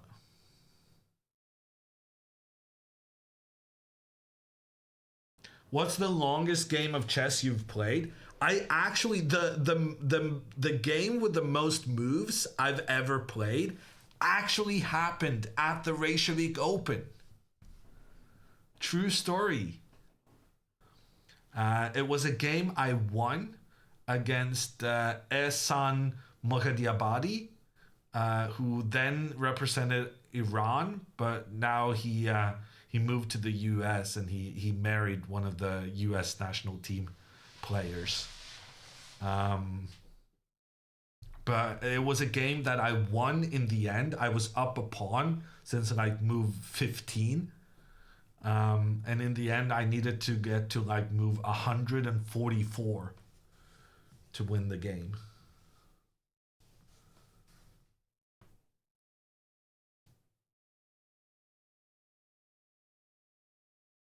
Do you think Julius is thinking about how to attack, or does he think he's in trouble?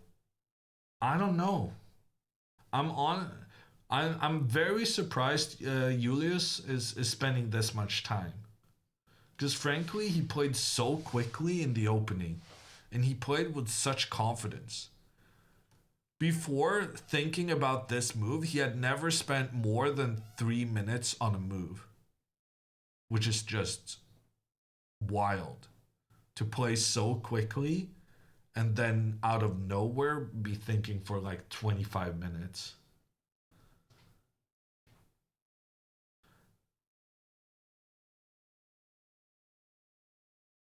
But the computer is saying that Andrea is in trouble and Black has multiple good moves. But by far the best is just pushing the pawn forward, according to Engine.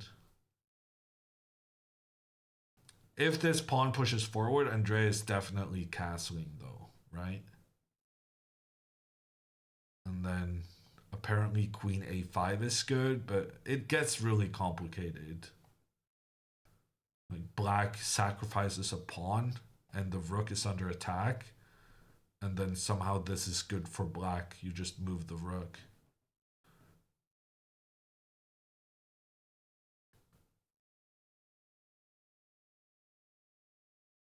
He could just castle anyway. No, he definitely can't castle. Like, Andrea has a big threat with her pawn against Black's pawn in the center. So this tension between the pawns really needs to be figured out. So in terms of if there's a position in the game where it's logical to think for a long time, this is definitely it. It's a bit surprising because he was so quick in the earlier phases that he didn't seem like a guy who liked to spend a lot of time thinking for a move. Which of your games was your best achievement and why? Asks Pete. Well, Pete, it depends on your definition. Like, the best game I ever played was against Mihail Krasenkov. That was just a beautiful game I won with the black pieces, and I've made a video on it on chess.com. If you have a diamond membership, you can check it out. #sponsored. Got the logo and everything on the screen. But the best achievement, like the highest rated player I've beaten, I beat Magnus Carlsen when he was like 2860 or 70. He was like really, really high up. And I beat him in the Norway chess tournament back in 2015. So that's the highest rated player I beat. But the coolest achievement from winning a chess game, that must be when I en passant checkmated the reigning world Blitz champion on chess.com. There we go. I just, you know, I was working up to it. Chat. You knew it was coming. You just didn't know when.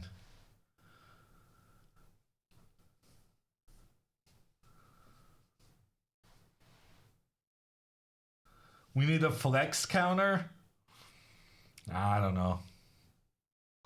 If you make a counter, then maybe I get very competitive. I'm a competitive person in general.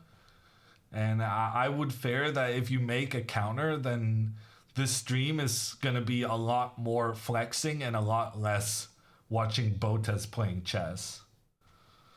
I'm not sure that's going to be well received.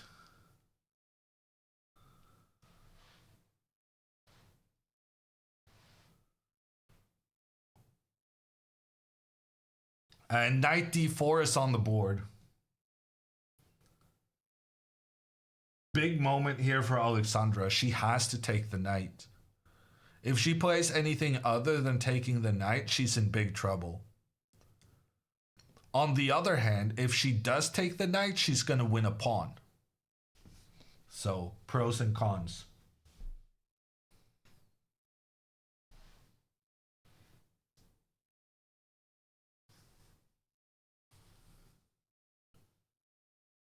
What if both of them play knight d4 at the same time? It could happen.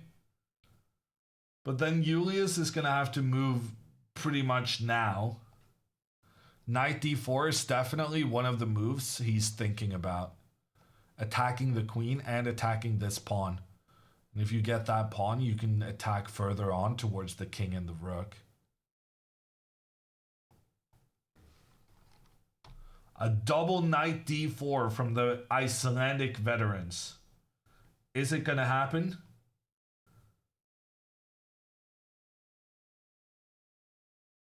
I'm still amazed that Julius played the opening so quickly and now he's spending 30 minutes on a single move. Uh-oh, you guys are not going to like this.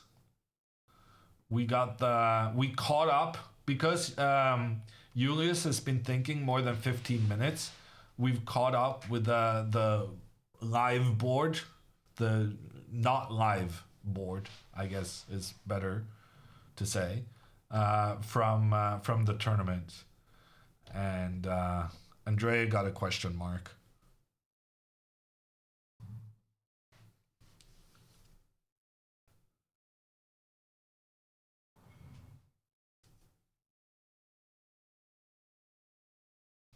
It happens. These are the old blokes Alexandra and Andrea were looking for. Yeah, but careful what you wish for. Just because your opponents are not 8-year-old girls doesn't mean they're not dangerous.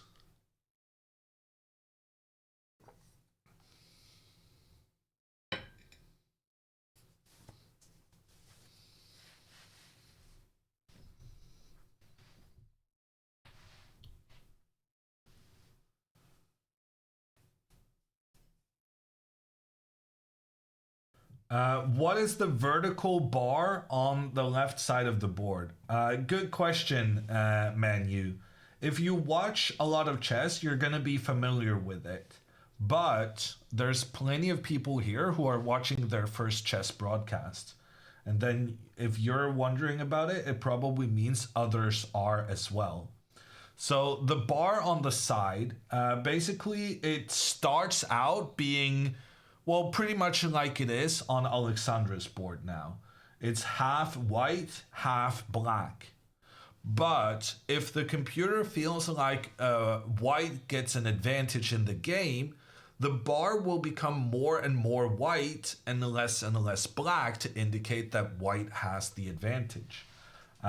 For instance, in Andrea's game right now, we have an example of that, just the other way around.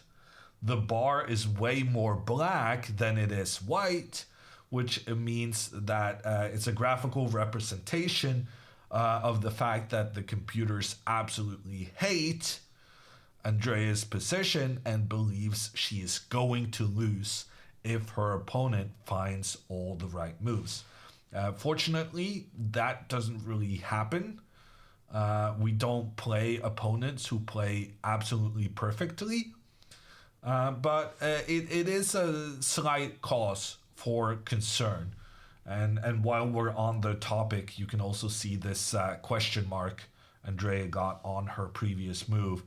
And while it is often admirable to ask lots of questions and showcase your curiosity, and that is oftentimes the best way of learning, chess has decided to give the question mark a more negative connotation.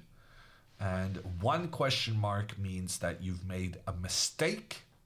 And 2 question marks mean that you have blundered and might lose the game because of your most recent move.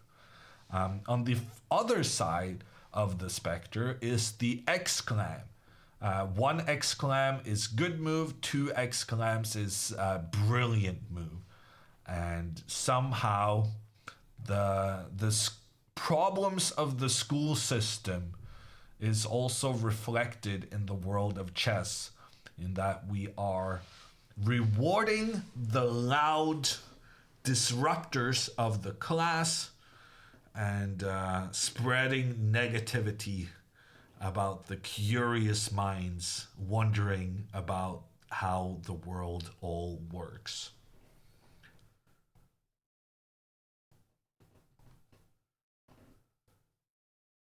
Since we're on the Just Chatting channel, I need to insert some politics every now and then to justify that we're not only doing chess.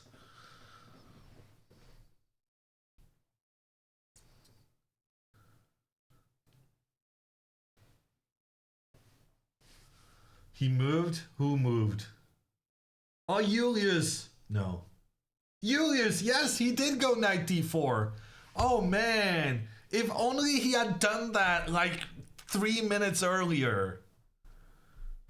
But also, that's not a great move.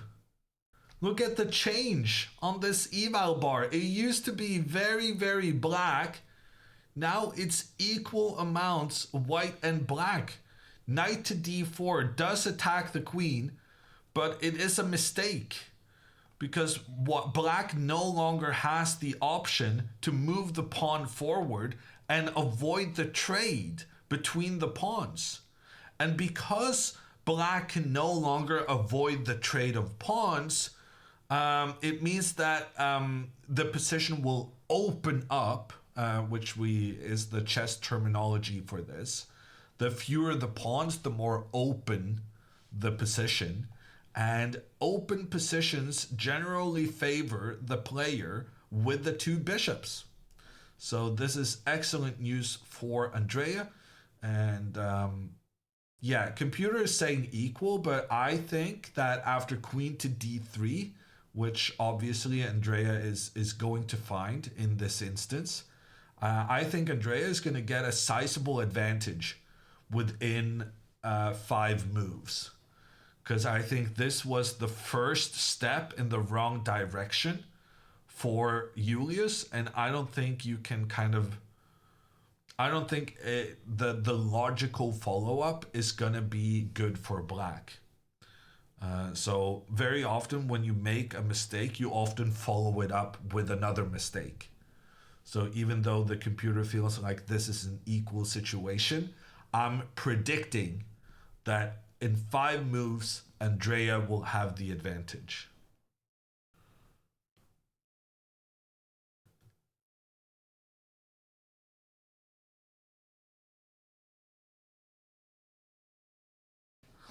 Hammer, considering Alexandra has been playing more like an 1800 this tourney, I'm not sure that's the best way to start a sentence about a player who has played an average rating of 2,300 and scored 1 point out of 3. Alexandra's rating performance is like 2150 this tournament. Your premise, I reject your premise, sir.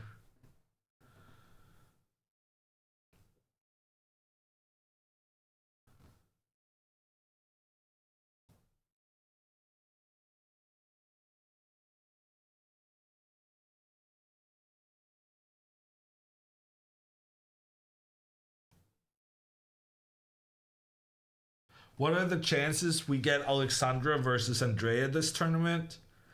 I would say the chances are reasonable. So there's 5 rounds left. They have almost the same amount of points.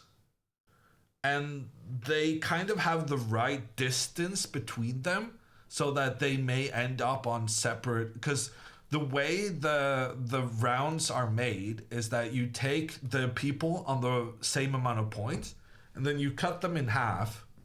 The list, not the players. And then you take the number 1 player on the top half against the number 1 player on the bottom half. And because they have like pretty separate ratings, there's a distance between them. It means that they could end up on separate sides of the list. So I would say when they have the same amount of points, it's like 5% chance, maybe a bit more, that they play against each other. And then you times that with 5 rounds. So as long as they have the same amount of points in every round, which is unlikely, so that's half the percentage then. So I would say it's about 20% chance that they play each other.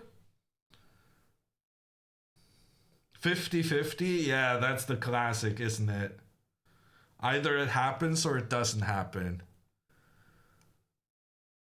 I did very poorly in math too, sir. I have tried that strategy myself. But the problem is my dad is a mathematics professor, kind of. And he doesn't really approve of that. Moves on both boards, yeah. And the good news is Alexandra played the top move, the only good move she had.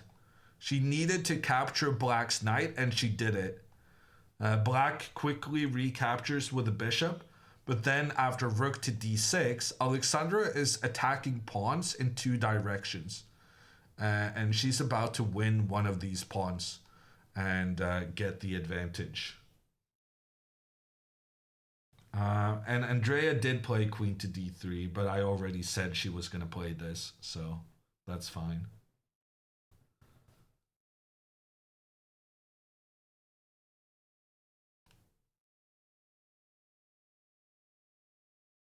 Oh my god, there's Lazarus is doing math in chat. Are you saying my calculation of 1 minus 0.95 to the power of 5 was incorrect? Is the answer not 20? 23%. Yeah, I'm sorry, chat. My bad.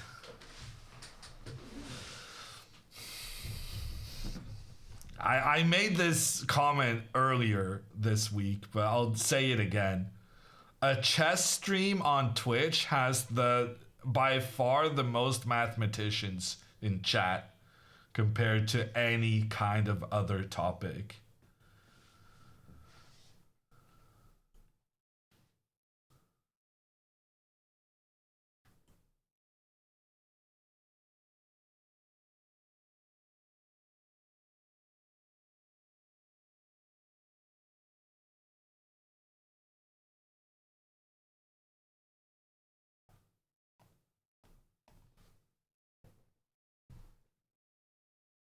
Okay, so more moves are coming in on Andrea's board, and not to say that I am a freaking genius, but did Andrea's opponent, after playing knight to c6, knight to d4, sorry, did he follow it up with a mistake right afterwards? The answer is yes, he did. Because here in this position, the best move was queen to a5 or pawn to h6. Instead, Fridtjonsson, he played pawn takes e4, and already the eval bar is going up in Andrea's favor. She recaptures. She now threatens the black bishop. The bishop has to retreat, and Hammer's prediction of that in 5 moves Andrea will have the advantage has proven to be correct. In fact, it happened after only an additional 2 more moves. So Andrea, she had a bit of a scare. She was definitely inaccurate with how she tried to open up the center of the board, but she got away with it. And now she can be happy about the current situation. If I'm her, I would probably play castles. Why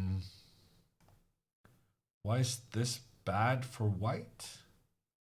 I'm very confused. Oh, damn. Okay, so this looks really, really good for white. But apparently knight takes f2 here is brilliant and much better for black. Ignoring the fact that the opponent just captured your bishop and threatened your queen. And instead just continuing to capture stuff, doing the big triple threat fork. And because one of the threats is the queen, you get away with it. Ooh, and if you go with like the queen here, then it's even checkmate. Because the knight comes in to give the check, you have to take the knight, but then the queen comes in protected by the... Wow. Yeah, okay.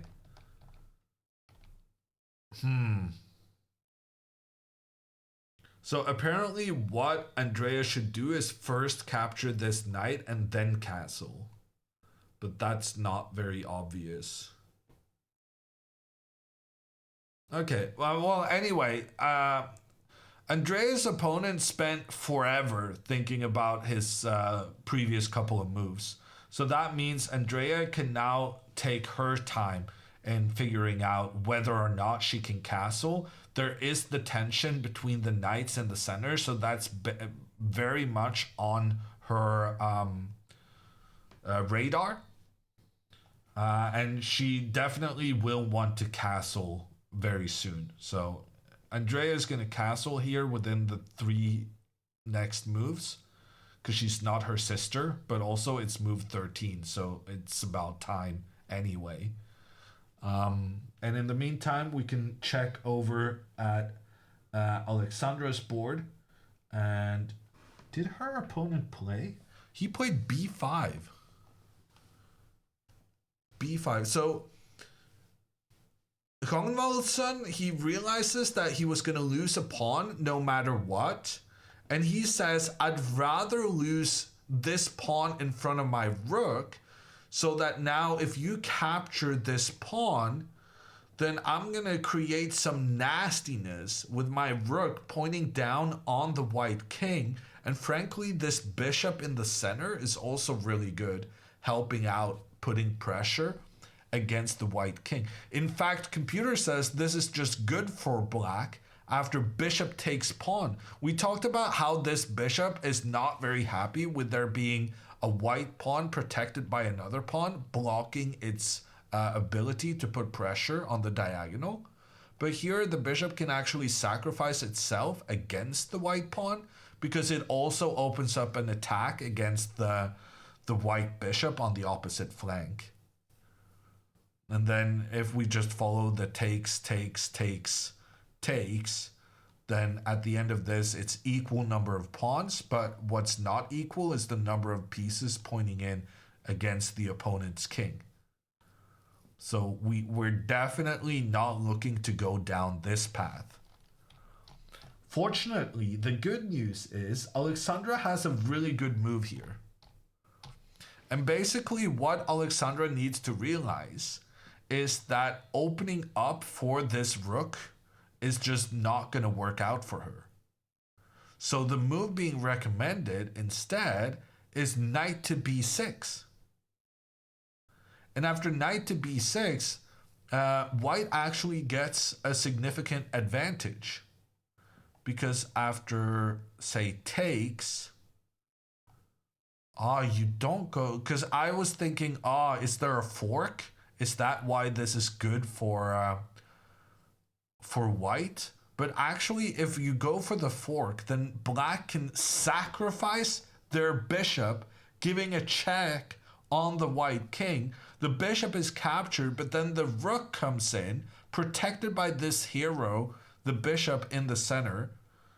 Check against the king. The king has to move.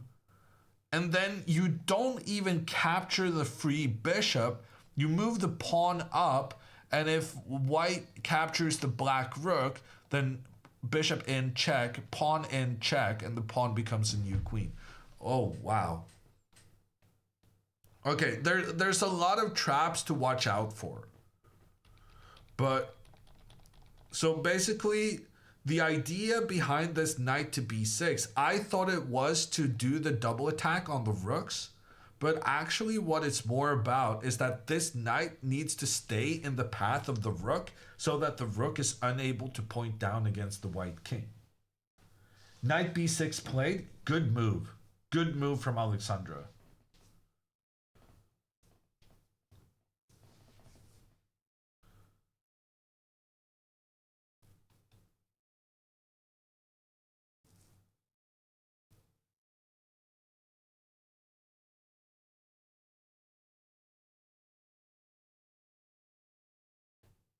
And Andrea's still thinking. She definitely wants to castle, but apparently it's not good here.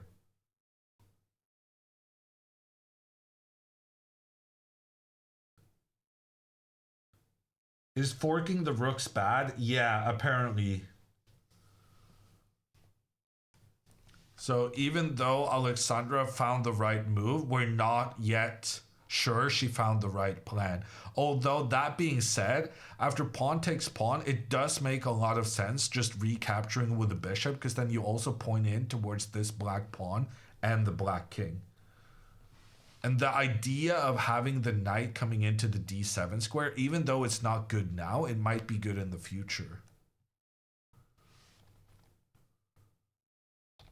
Yeah, Alexandra, kind of out of nowhere, has a really good position now. Her opponent kind of tried to trap her, you know? He played knight to d4. It looked like a good move. You're threatening this bishop. You're threatening to move your other bishop to start a double attack against the rook and the knight. And then suddenly you couldn't keep everything defended.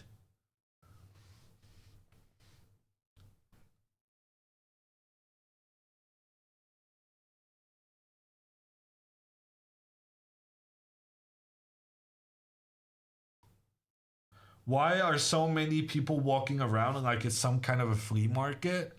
Well, we talked about this earlier, how that in general, I feel like sometimes Andrea and Alexandra are staying too long at the board, because when the opponent is thinking, the chance of you predicting the opponent's move is going to be less than 50%. So often you're just kind of sometimes you're using a lot of energy calculating something that just ends up never happening. So walking around is is very normal to power down your brain while it's your opponent's turn. And why so many people are walking around near Alexandra and Andreas's games, that is no accident either. Because that's because the people at the tournament, there are 400 people playing. And they want to check out the games of the big stars. So they go and they see Vasily Ivanchuk, the former #2 player in the world, beater of Carlsen and Kramnik, when Carlsen and Kramnik had this epic duel to try and qualify for a world championship match against Vichy Anand. People are going over to watch Jules Mazard, one of the best French players, and they go to watch Andrea and Alexandra Botez,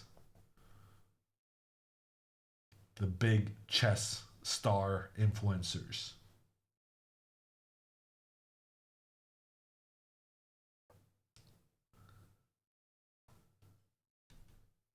Andrea moved. What did she do? Did she castle? Ooh, she didn't castle. She played bishop takes knight. That was the best move according to the computer. Great move from Andrea. And now she can castle next. That was great. Next move, she'll castle, and black is in massive trouble.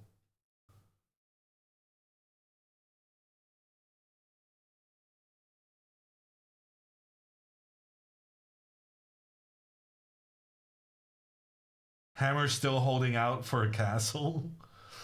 I mean,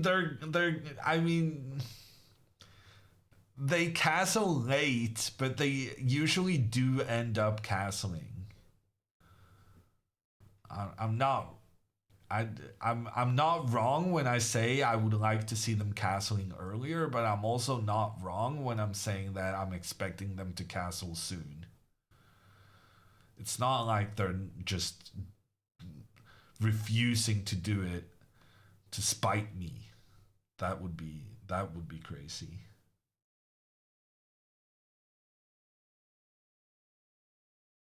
How is Ronvald's son playing so well at 1700? I think he's just pretty good at classical. Because I found his chess.com account and he's like 1600 chess.com rapid.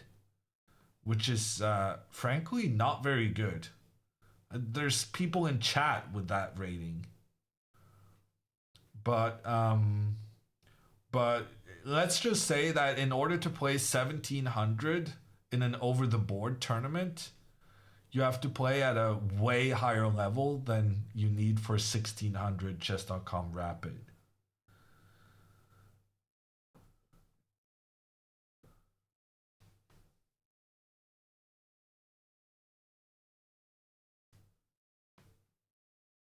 Okay, Andrea's opponent. Wow, he didn't take back with the bishop. He took back with the pawn. That's a big surprise. He wants to avoid the trade between the white knight and the black bishop. And he also wants to move this pawn up next so that he can kick Andrea's knight out of its good positioning in the center of the board. And while those are very legitimate reasonings, the computer is not a huge fan.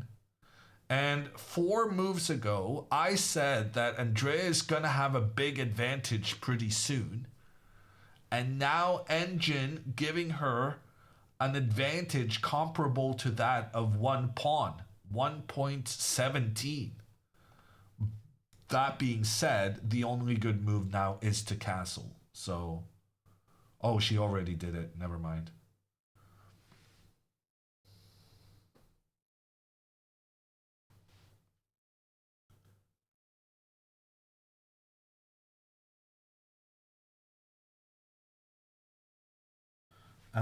And Alexandra's opponent did capture the pawn on c4. So this is a big moment for Alexandra too. If Alexandra now gets greedy and tries to fork the rooks, then she's going to lose the game. But if she just recaptures the black pawn and points her bishop in towards the black king, then she's going to have a very nice position.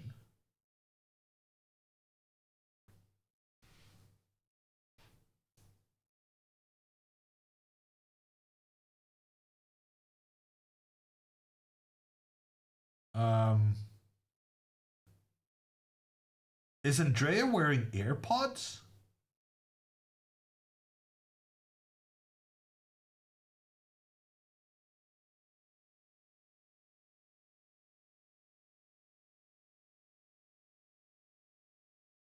Earplugs? Yeah, someone was asking, are you allowed to wear earplugs? And the answer is definitely no. No, sorry, AirPods. AirPods, not allowed. Earplugs, you are allowed, but you kind of look like a nerd.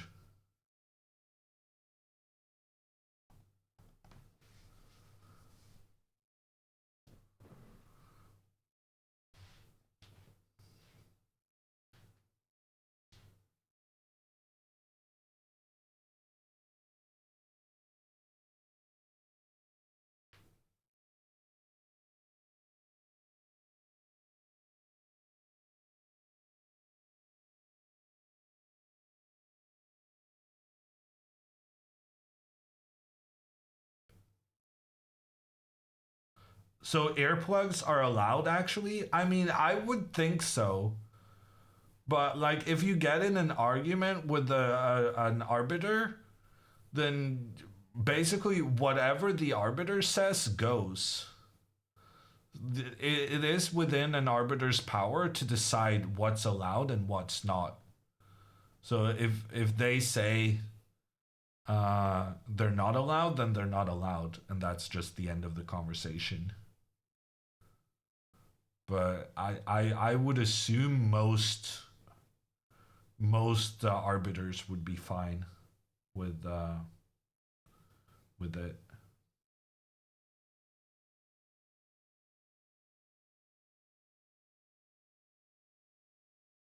Are sunglasses allowed? Yes.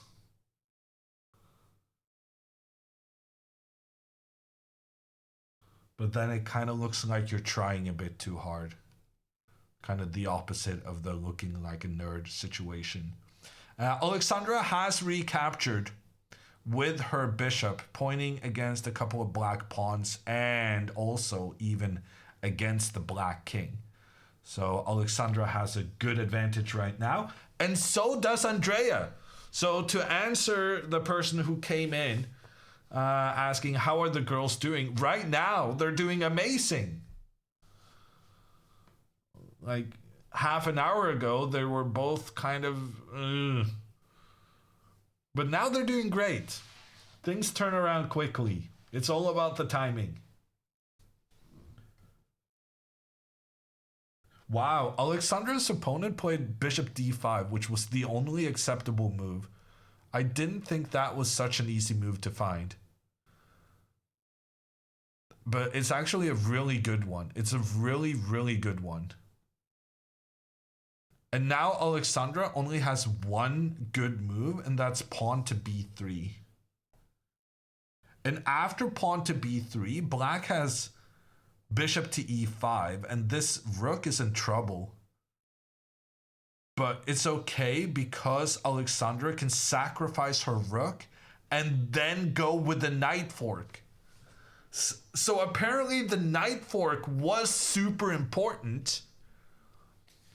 Just, you know, we couldn't do it immediately, or the next move, or the next move after there, or the next move after there. But just sometimes having the idea in a position, it's gonna be important at some point. B3 is far from obvious. Oh no, it's difficult. Definitely difficult. Which is why I was impressed with her opponent. Bishop d5, he's really being good at utilizing his rook and trying to have that rook point in towards the white king, combining very well with this bishop in the center. So basically the threat from the rook and the bishop together against the b2 pawn is the reason why this pawn needs to move and get away from danger. So the b3 move is... I think that's kind of logical in some ways, but the trick becomes realizing that you can play the b3 move even though the bishop then comes to attack the rook. Because if the rook moves, the rook only has one safe square, and if the rook moves to the safe square, then you lose your protection of the knight, allowing black to win the game. So in order to find the b3 move is logical, but you need to realize that you're allowing your rook to be trapped. That's the difficult part of the b3 move. You're allowing your own rook to be trapped, which is a massive concern, naturally.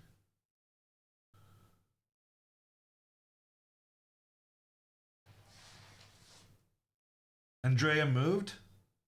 And Andrea's opponent moved.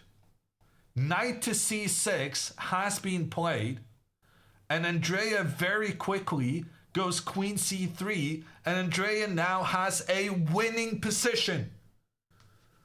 Knight to... Well, black had already made a couple of mistakes, but here the only good move for black, according to the computer, was to go f5. And then after some trades, we would go into an endgame where Andrea has an extra pawn, but it's not going to be easy to win. However, Black didn't want to lose a pawn. So Black retreated the knight, asking for a trade of queens. And this time, Andrea says, no trade of queens for you, sir.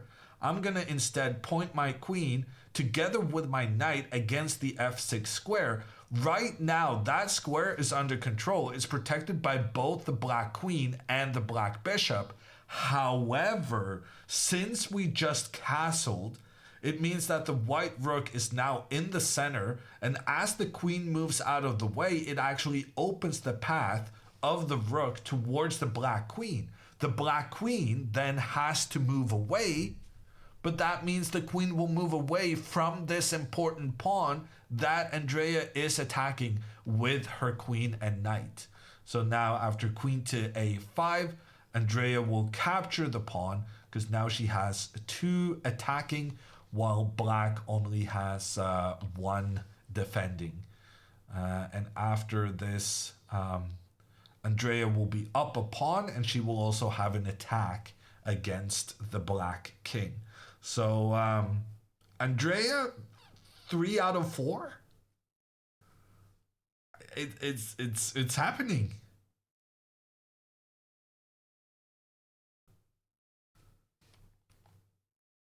Oh, her opponent played queen c7. Well, same thing. She's going to take this pawn on f6 and she's going to have a big attack.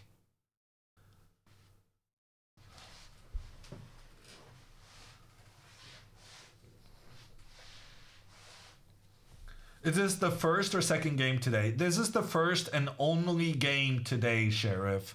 But tomorrow we will have another one of those days with 2 games. So tomorrow the games are starting at 9 a.m. local time, which is 2 a.m. Pacific, and other ungodly hours. Is that sunlight? Oh, come on. Are we really mocking Iceland for having the sun? Let me tell you that during the summer, we Northerners have way more sun than you guys. It's not such a rare occurrence that you make it out to be.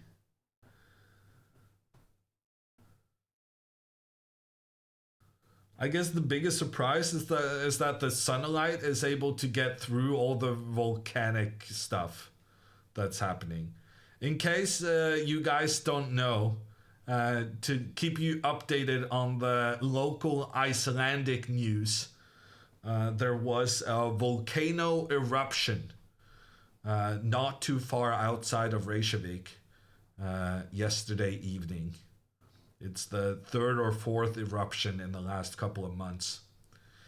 And there's been posted some very nice pictures of the Iceland sky, completely red from lava lighting from the distance. It's cooking. Yeah, Iceland is literally cooking right now.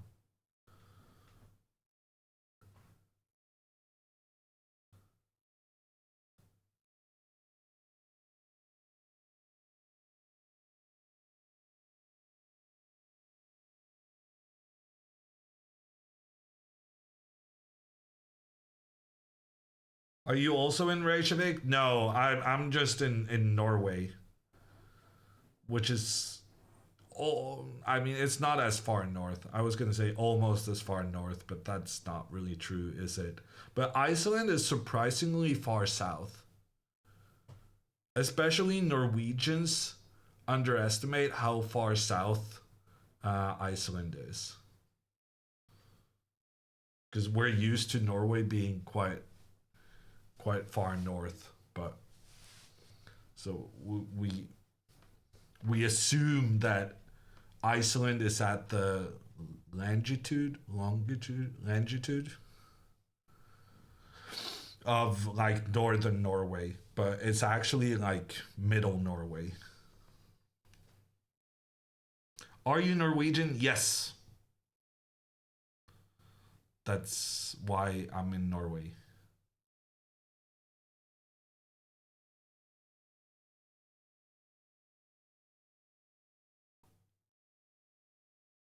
Were you good at geography?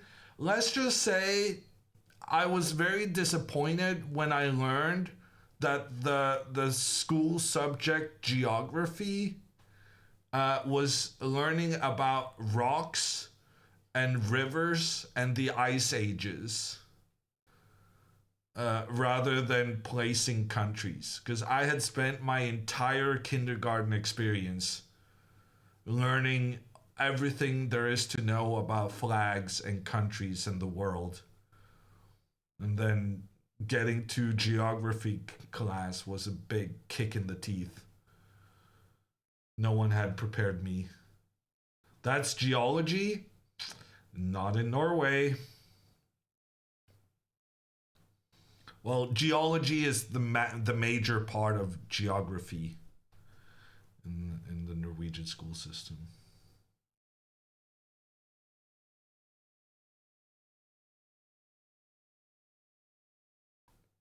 I believe you're gaslighting us.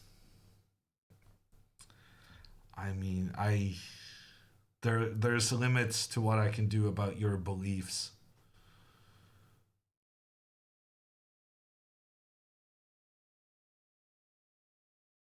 If I could change them, I would, but I don't believe in my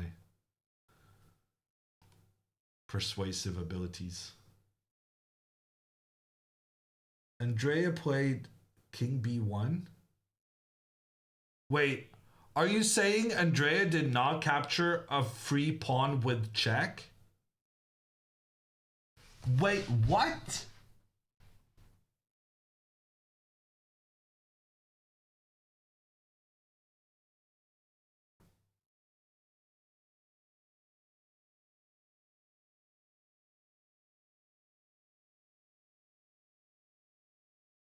Was my position on the board wrong?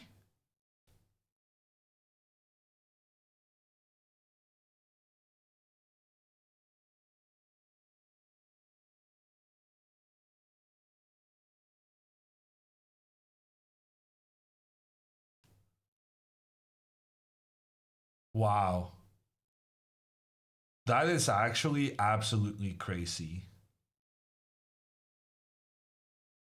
Oh, Andrea's gonna be fuming after this game. She must have just missed that it's check. Because if she doesn't see that it's check, she's concerned about the queen coming in to give a check on the king and attacking the knight. But queen f4, you're not allowed to make that move. The computer won't let you.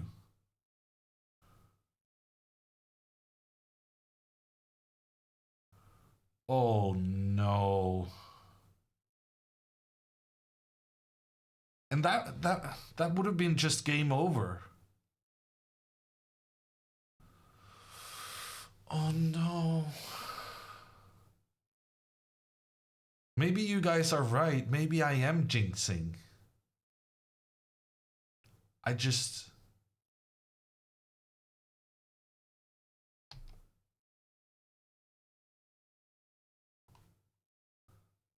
And ironically, Andrea plays King B1, which is the same crappy move Alexandra did. So now we're going to have to talk to both girls about King B1. No. Oh, man. No, she must have not realized it was a check on the Black King. It's the only explanation.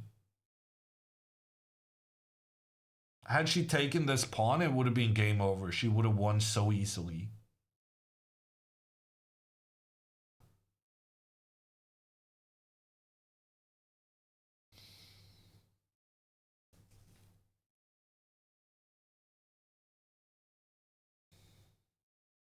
Is this a reflection of their coaching? I would like to refer this question to Andrea's coach. Finally, I don't have to be blamed for something. Benseiya. Of course, now he's not in chat. He was in chat earlier today when things were going well. But now that the masses wants his head on a spike, he's nowhere to be found.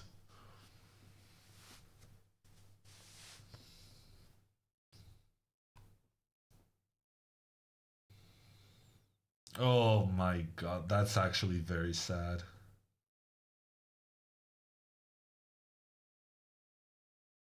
That was just one move and you win the game.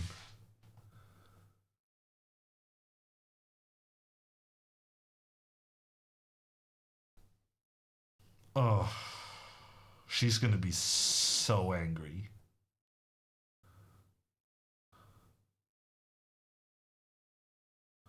Okay, we really need Andrea to win this round. Otherwise, there's no way she's going to be talking with us.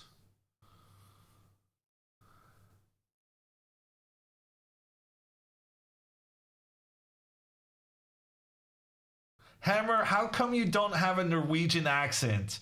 Oh my god. Oh, that is my favorite comment ever. Because I do get so many comments. Oh yeah, oh you're Norwegian? Yeah, we could hear that. And I get so pissed off every single time. Because I'm like, my Norwegian accent isn't that obvious, right? It's definitely there, but it's not super obvious. Sounds Danish to me, damn you. Paid comment? But I mean, if you want to get attention from the streamer, compliments are a very good idea. I'm just, you know, in case you weren't aware, you know, we like compliments. Compliments are nice.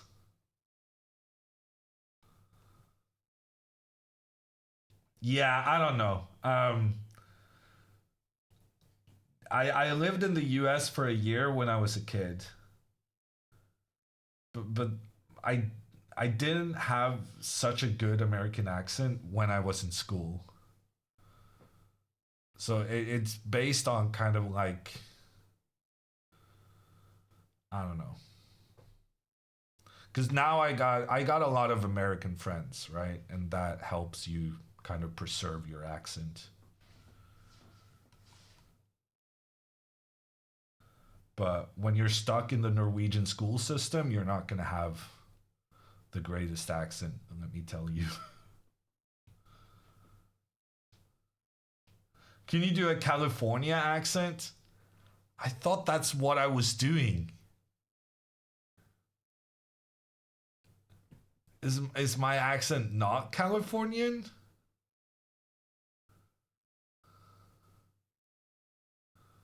What is it then? It's definitely not New York. I know that for a fact.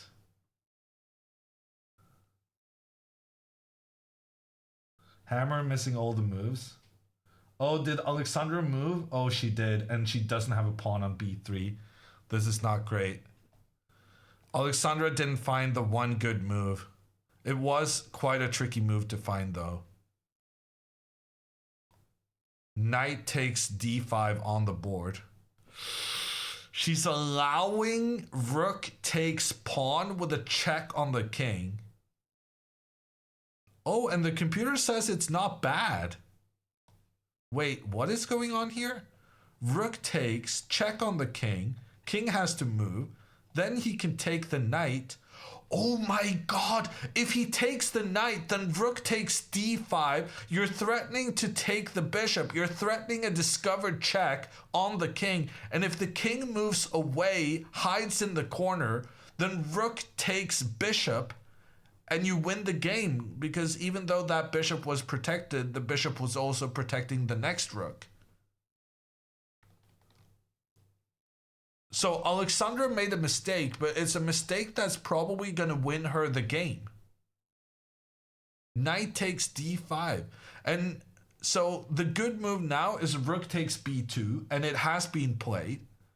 Alexandra is going to go king to c1. She already has done that. And now he took the knight, and now Alexandra wins. But here, black had rook f to b8, and then somehow white is only slightly better. Rook f to b8 was an absolutely genius move for black in this situation, but it was very difficult to find.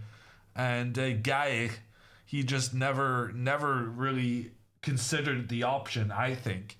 Instead, he captured the white knight, and now after rook takes back, Alexandra wins the game. She's threatening a discovered check with her bishop against the king. If the king hides in the corner, then the rook will still take the bishop, and now the other black rook is undefended as a result of its defender being taken out of the game. And if Geir tries to go rook b4 to attack the bishop, then Alexandra can still capture the black bishop, because this opens up a check against the king, but also has the rook defending the bishop, giving the check. And Alexandra wins. He rushed rook takes b2. Well, rook takes b2 was the best move, cutie.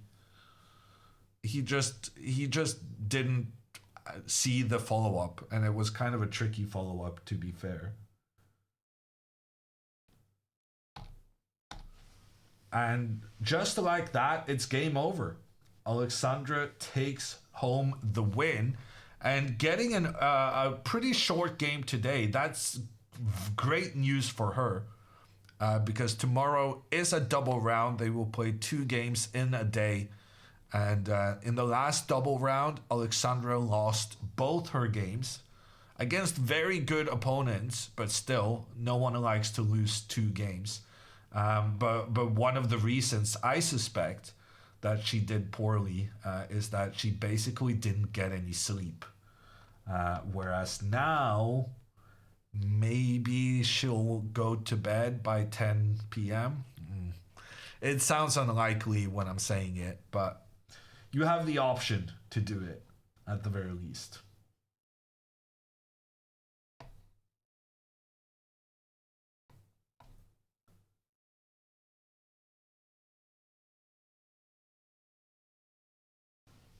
What happened in Andrea's game? Queen trade, okay. Queen takes queen, pawn takes back. And now it's only one move is really acceptable for Andrea now. Is she still thinking about it? Yeah. So now look at how this black pawn has managed to come from the side of the board to the smack dab middle. And this is a very, very nice positional puzzle, because there's only one reasonable move here with the white pieces, and it's definitely not obvious. It has to do with this knight on e4 and its desire to remain in a good central positioning. If white just moves the bishop out, what's going to happen is the pawn will come to f5, kick the knight back, and then black will have a very nice pawn structure with the pawns controlling the light squares in the center, and the bishop complementing the pawns very well by controlling the dark squares. So the pawns and the bishop work together very well. In order to try and fight this plan from black, Andrea needs to play this move pawn to g4. And the idea is essentially to try and secure her knight's positioning in the center. Her opponent will still have to go f5 to try and kick the knight, but then she can take this pawn and go knight g3. And she can put pressure in towards these pawns, trying to lure the pawn forward so that the knight may return to its amazing positioning in the center. So pawn to g4 here is a necessity for Andrea. And we've seen Alexandra play some very nice positional moves in the previous games. So let's see if Andrea can do the same thing. Alexandra has mate in 2. Well, you guys already spammed the chat with it, so you're doing my job for me. Her opponent allows her to give the checkmate and the handshake on the board. Alexandra wins to get to 2 points. And now the question then becomes, will Andrea remain on 2 points herself? Or will she manage to keep the gap she has over her sister after the first 3 rounds? And get either a win or a draw against Julius Fridjonsson.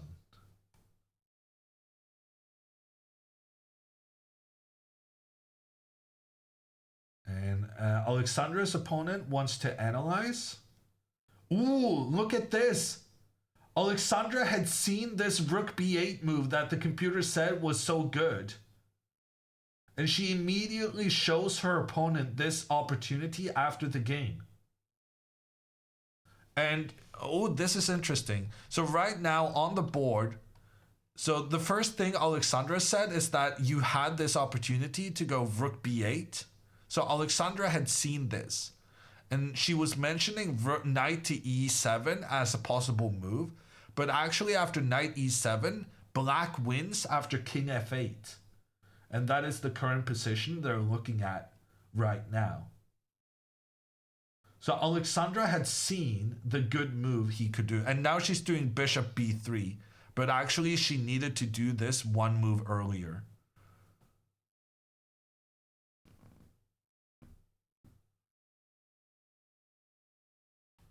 That's interesting. So Alexandra had seen what was supposed to happen in the game. But it was a very complicated position, so she didn't have all the nuances under control.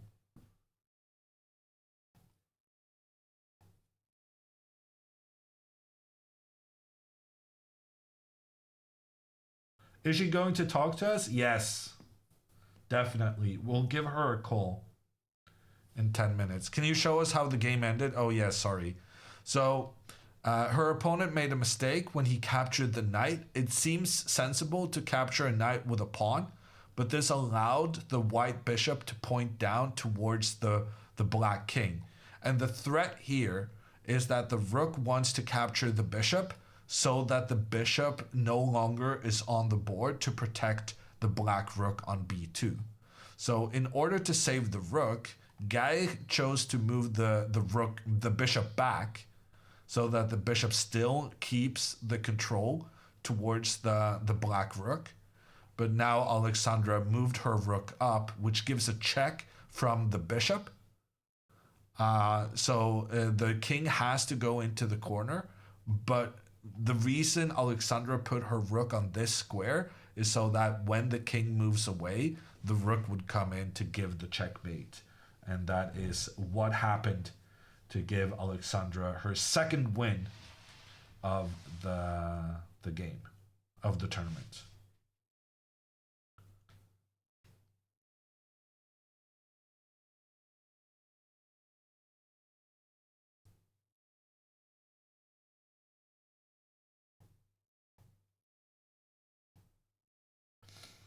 Okay.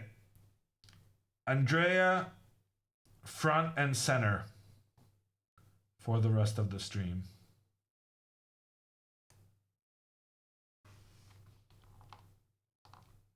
And she doesn't find g4.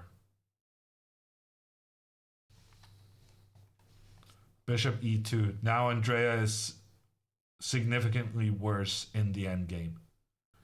3 moves ago, she could have just won it. That's gonna hurt.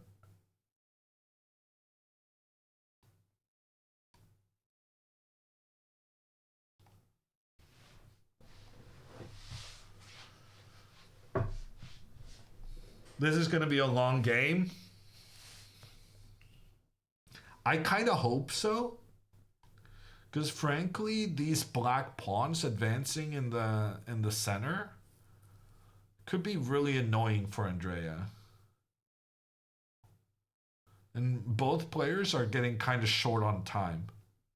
I'd rather this be a long endgame than black just steamrolling in the next couple of moves.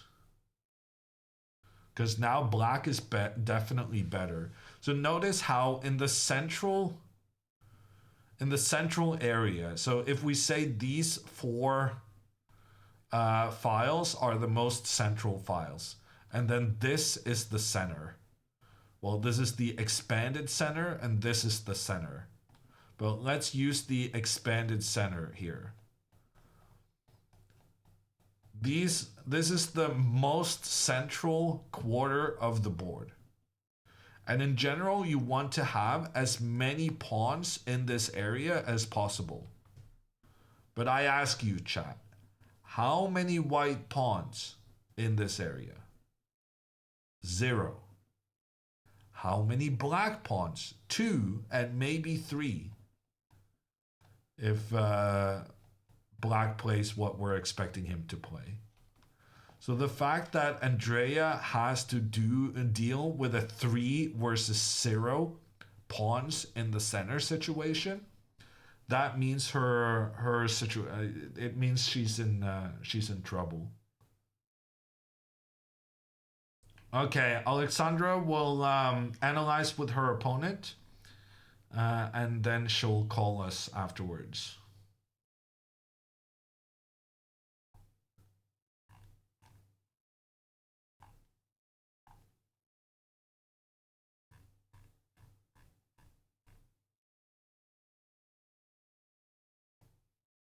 But she has 2 that can push into the center.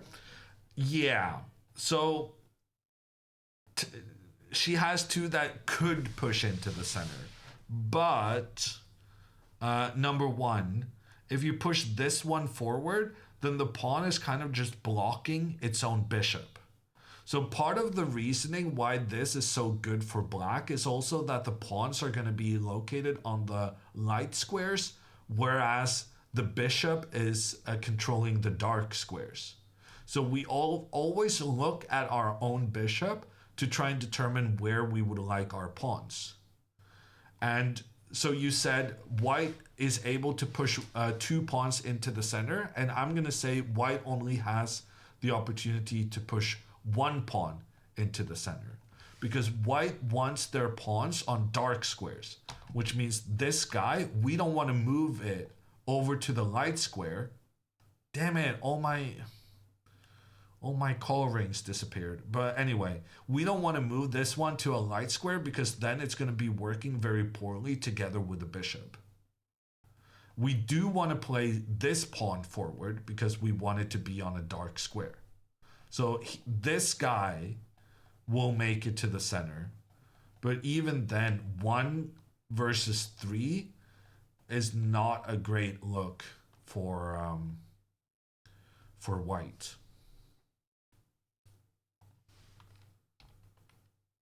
What about knight to d6, trading the bishop and the knight?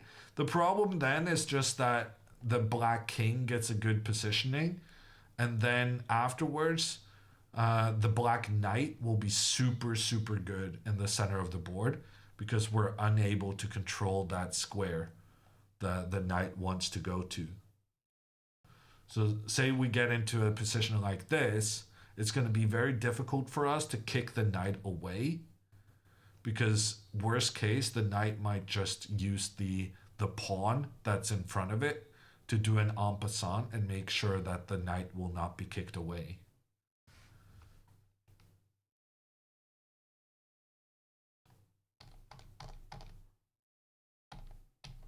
So Andrea's position is actually really, really problematic. It's a much bigger problem than it initially looks. Okay, I'm gonna take a quick break, and I'll be back soon enough. We'll do an interview with Alexandra, after her win, and we'll catch. We're about to see a time scramble. Honestly, the players don't have that much time left.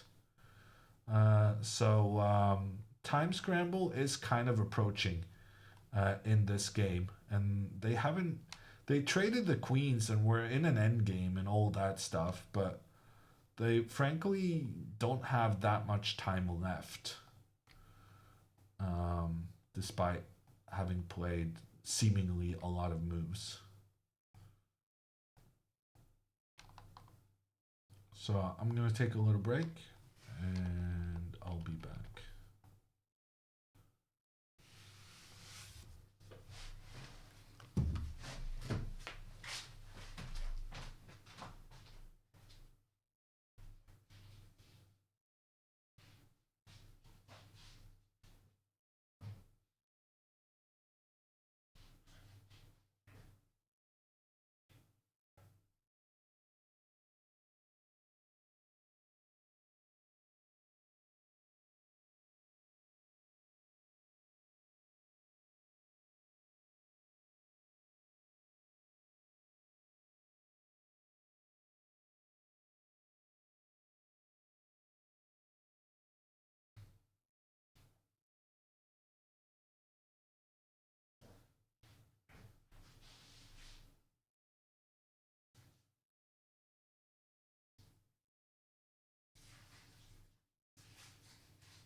Okay, we gotta move rook to d8. Ooh, and this gives Andrea another opportunity to play this g4 move.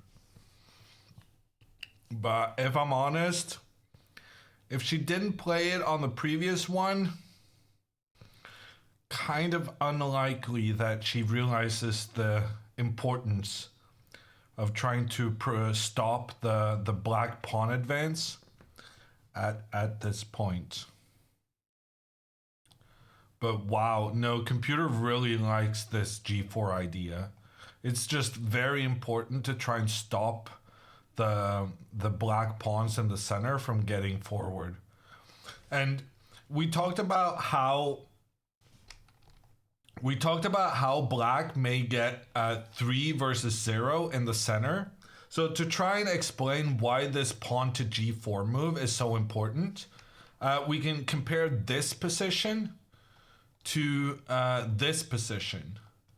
Because here, black only has 2 pawns in the center. So essentially what the pawn to g4 move is trying to achieve is trading one of the pawns towards the side of the board for one of the most centrally placed pawns on the board. That's the goal. And that's why it's so important.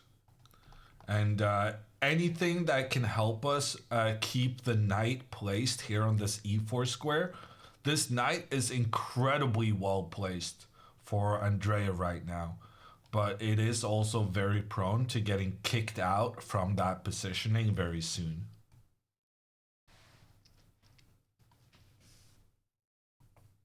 Did I miss an Alex interview? No, Alexandra is gonna analyze with her opponent.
Bishop to h5.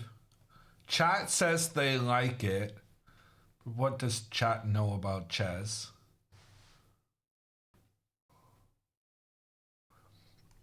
The good thing about this move is that it really illustrates that Andrea has understood the significance of trying to prevent the black pawn from moving up the board and pushing the knight out of its position.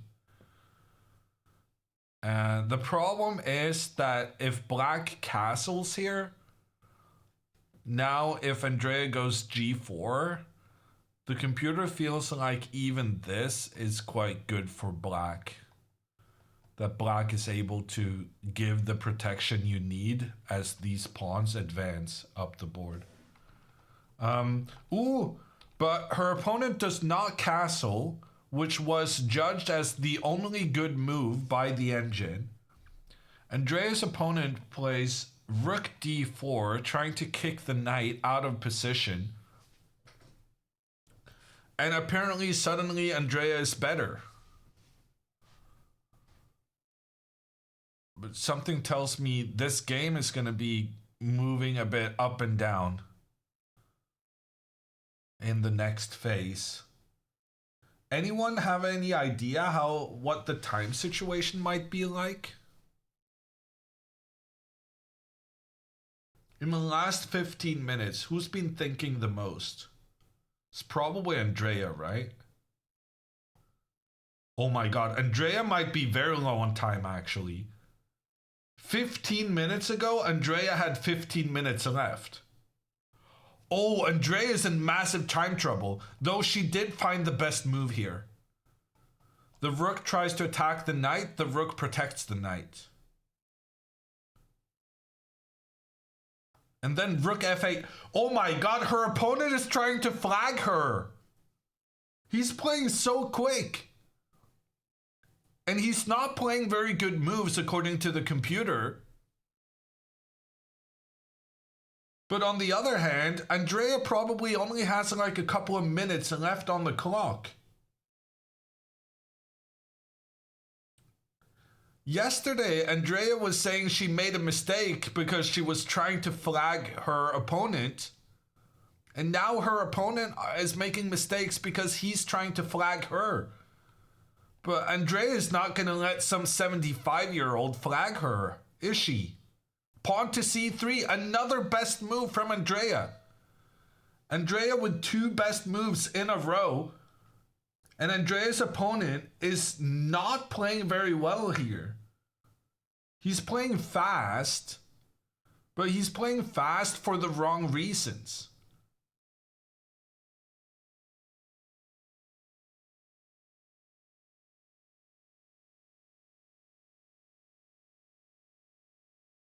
Alexandra won her game.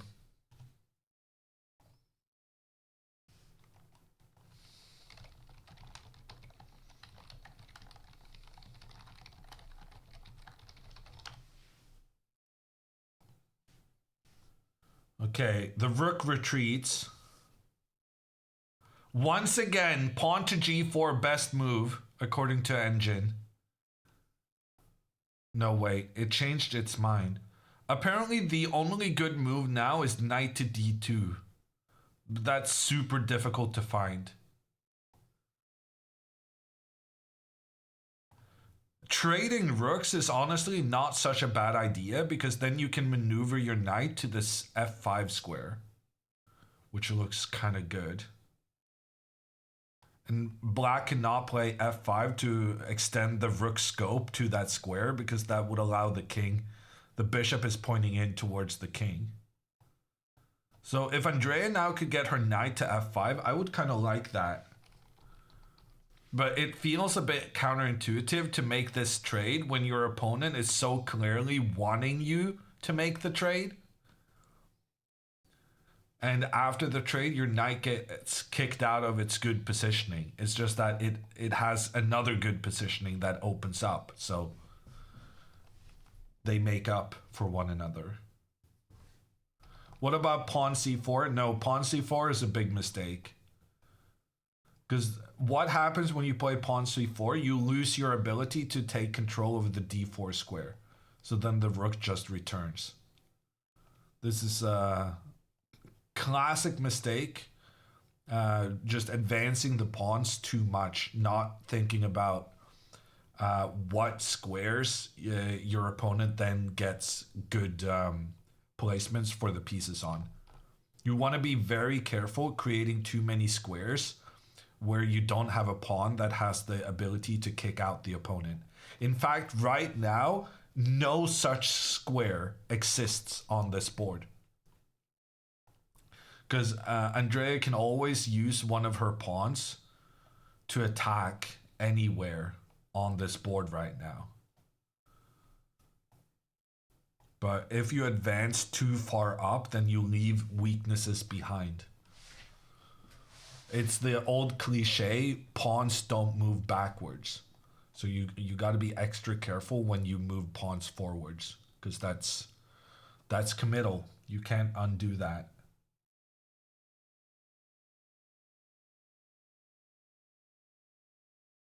She's taking a lot of time with this move. Yeah, maybe she's not as low on time as we thought.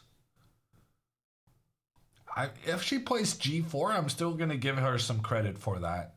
It would have been better a while ago, but the basics of the idea is still very... It would be very good to see Andrea play some positional moves, I guess is what I'm trying to say. We know she knows the bang bangs and the crazy attacks, but showing some understanding of preventing the opponent's plans of pushing your well-placed knight away, that would be a step in the right direction for Andrea. Show her growth as a player. G4 doesn't feel that urgent. Well, so if Andrea just tries to improve her king positioning, then her opponent will move the king out of the bishop's path. and then the pawn will come forward and kick the knight out. So it's definitely still something you're going to want to consider, especially because if you play g4 here and your opponent plays king d7, then g5 gives white a big positional advantage, because if you get this pawn all the way to the g5 square, it means that any time black now tries to move the pawn up and attack the white knight, you can always prevent the pawn from chasing your knight away by executing the en passant move. So right now, contrary to earlier, this g4 move isn't necessarily just about preventing pawn to f5. It's about getting the pawn even further up, which will just take out this black pawn's ability to chase the knight completely.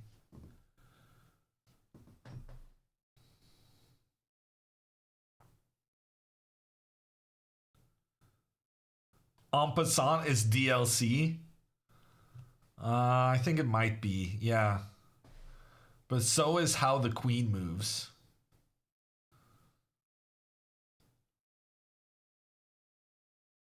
And how the bishop moves.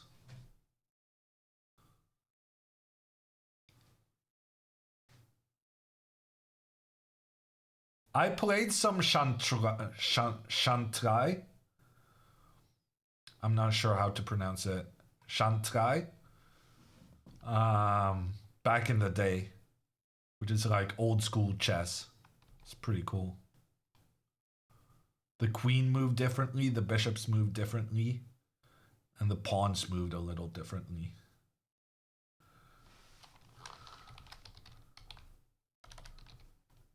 I probably mispronounced it. I spelt it in chat right now. Okay, bishop f3 played. Computer says mistake because of pawn f5. Yeah, I don't know why she put the bishop here to prevent the pawn moving up and then move the bishop away. Not a big fan of that. Okay, but he doesn't dare playing f5. I don't really see why not. That kind of just looked like a good move to me. Instead, king d8 on the board. Now Andrea can take and go rook d1. This looks pretty good and obvious. And right now, considering Andrea's time situation, she needs obvious. Okay, she goes knight d2. Attack on the rook. Ooh, and when the rook moves back, she can take the knight and then take the pawn. Andrea's winning a pawn right now.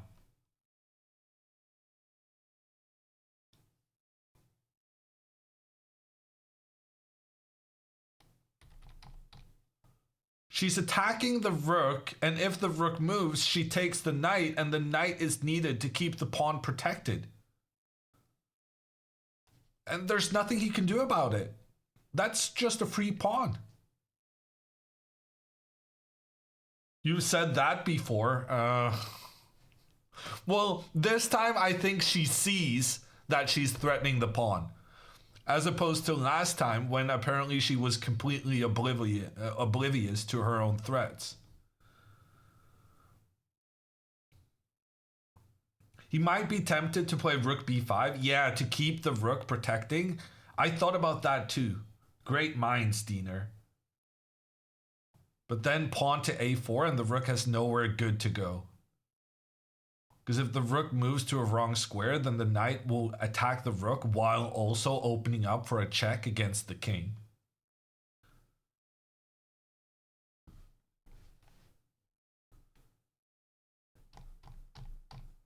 This is looking kind of good.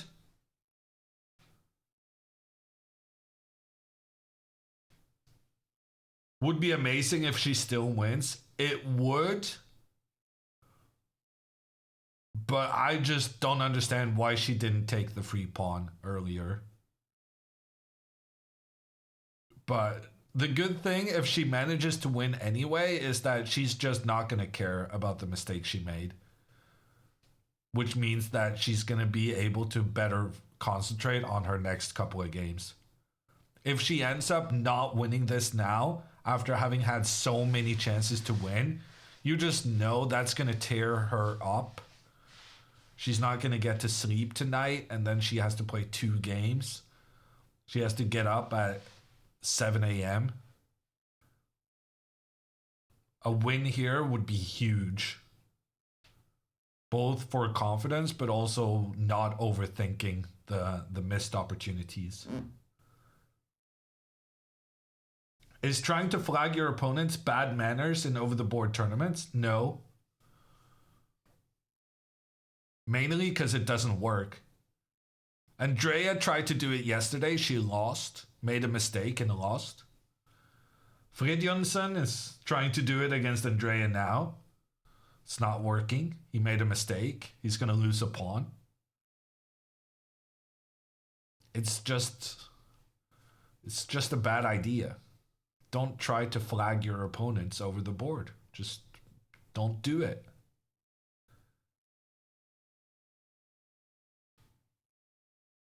Okay, he goes all the way back. That was the best move.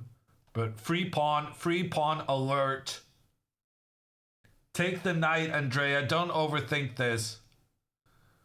There's free pawns and then there's free central pawns.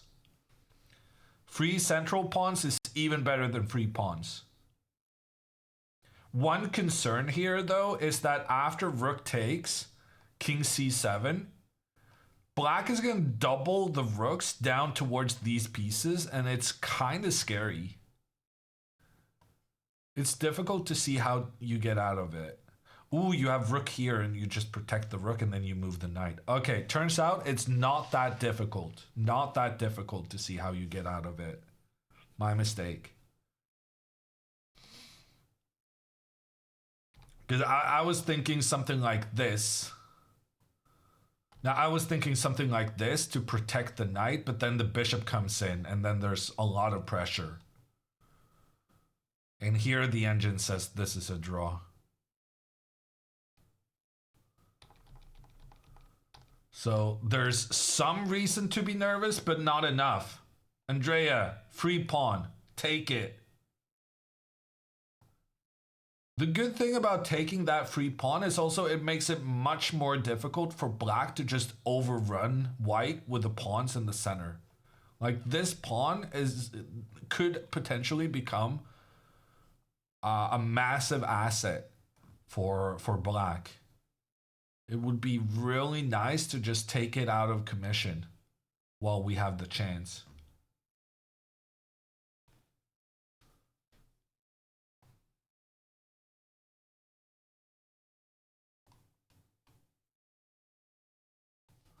"17 moves to go." Yeah.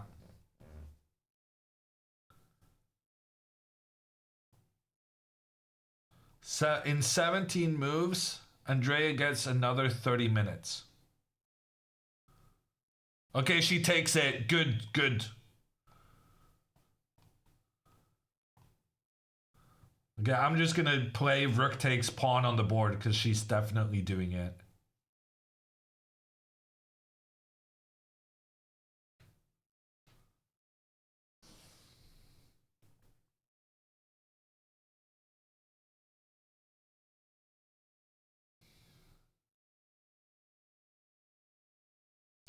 King c7 has been played. He's trying to double the rooks against the knight.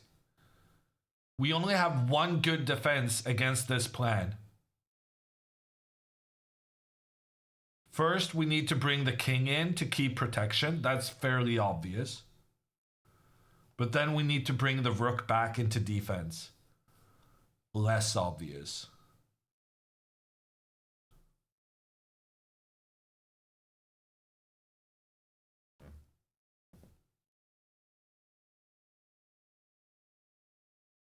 We're on move 25. Andrea thinking about her 26th.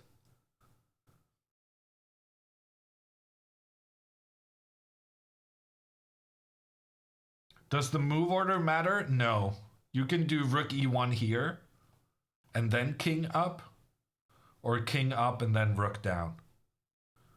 The order in which you execute doesn't matter. You just need to get these two moves.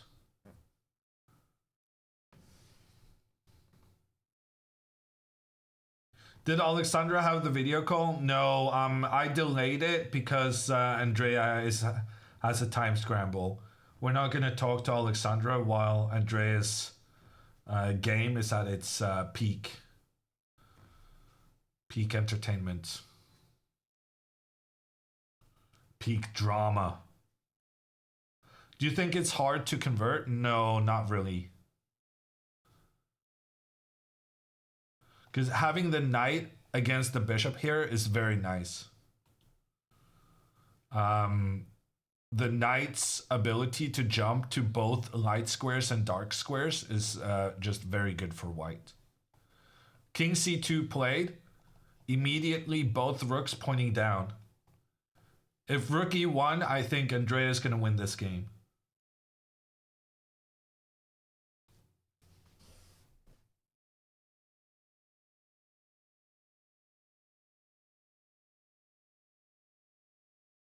So the idea behind rook e1 is that you want to move the knight, but you cannot move the knight because then you lose your rook.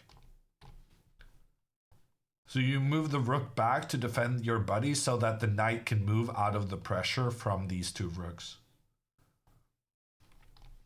Okay, she doesn't find it first attempt. But g3 is also winning according to Engine.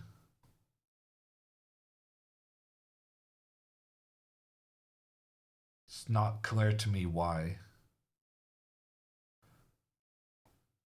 Yeah, okay, she needs to find this rook to e1 afterwards. So basically, pawn to g3 is fine. She didn't ruin anything, but she still needs to find rook e1 later on. Or actually, now she can also play... So if black just sits and waits, she can also play rook e2 next. Because then after bishop to g5, she can actually, because she moved this pawn up, she can now block the bishop's attempt to attack here. And then she can move this away and then move her knight up. Now, g3 is a fine move. g3 completely fine. h6 played. Her opponent is trying to go bishop g5. She moves her rook back.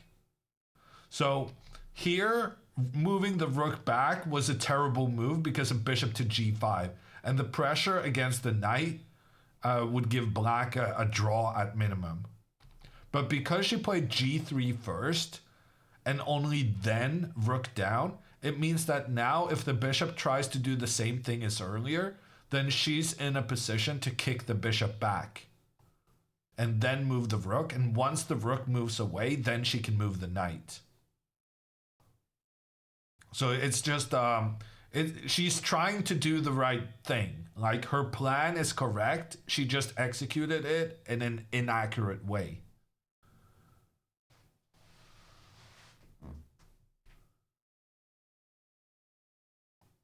Okay, bishop g5 has been played. She can play f4 also, yeah. She's probably going to play f4, but I kind of like h4 because then you have all your pawns still protecting each other, and the bishop cannot go back and keep the pressure against the knight. So, but her plan was to go f4, so that's what she did. And Fridtjonsson was happy to provoke f4 because he feels like now he can attack this pawn because it's not as well protected. Also, there are some ideas with the rook coming down to the third rank. So black was also happy that white played f4 because this gives him the opportunity to create some attacks.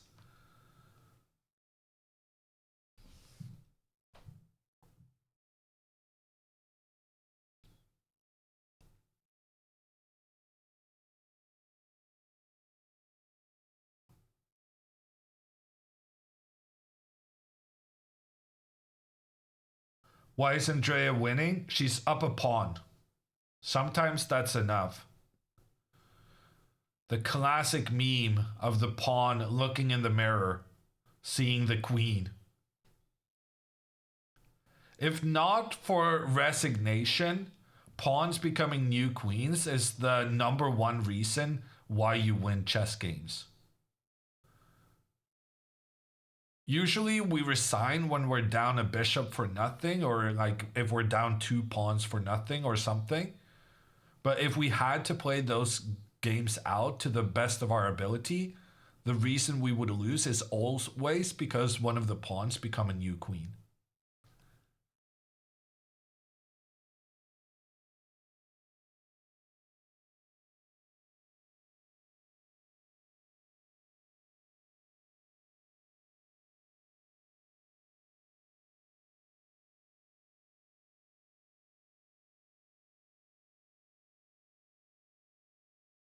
Rather, it would be checkmate. Well, it's easier to give checkmate when you have a queen more than the opponent, which is why usually first we get a small material advantage, then we use that advantage to get a new queen, and then we checkmate. It's just very rare that chess games has that progression, because at the higher levels, people just resign when they understand they have no chance.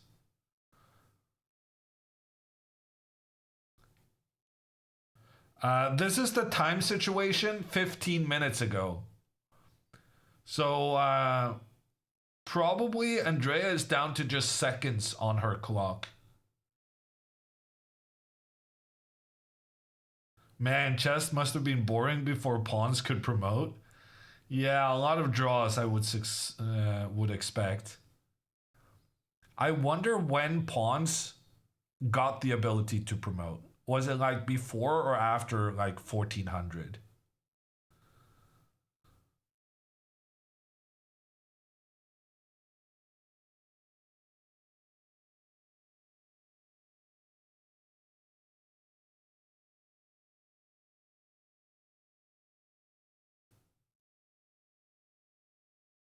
It was the first patch. Second patch was 1400. Okay.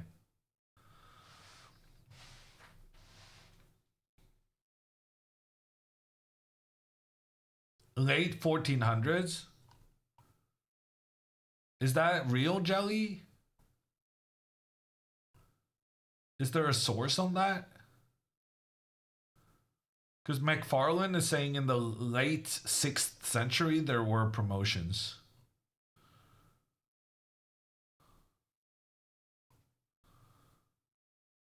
Oh gosh, my thing jumped.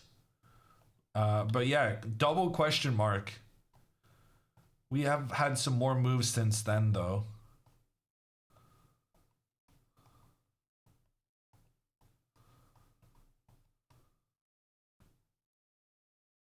Andrea plays rook g1. She wants to have the rook protecting the pawn. I'm expecting rook d3, trying to attack.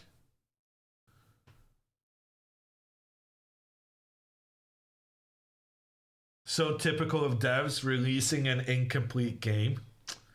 What are you gonna do, 5? And now, after they first don't release an incomplete game, they just completely stop updating it for 1,000 years.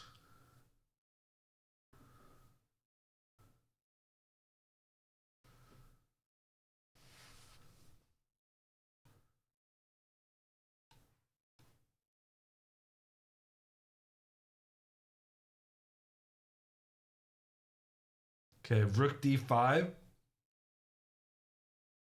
Andrea now finally in a position to improve her knight. Her knight has been pinned because the rook was in trouble behind it for such a long time. But since the other rook took over the defense of the knight, this one could move away, and now Andrea can go knight c4. Knight c4, good centralizing move with the knight. Knight f3, also good.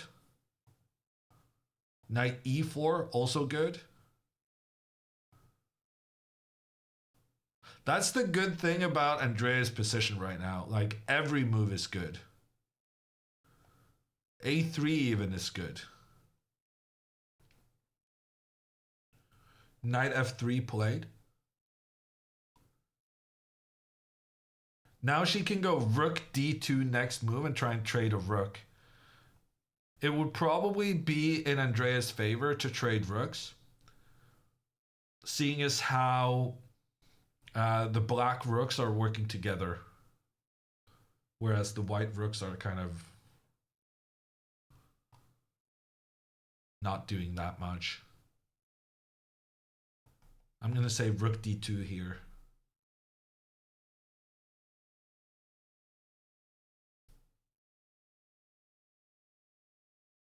Knight e5 trade. I don't like that. I think in general, Andrea's knight is better than black's bishop. Knights are generally better than bishops when there are a lot of pawns on the board. And the knight also gives white increased flexibility in attacking both dark and light squares. Rook d2 instead played.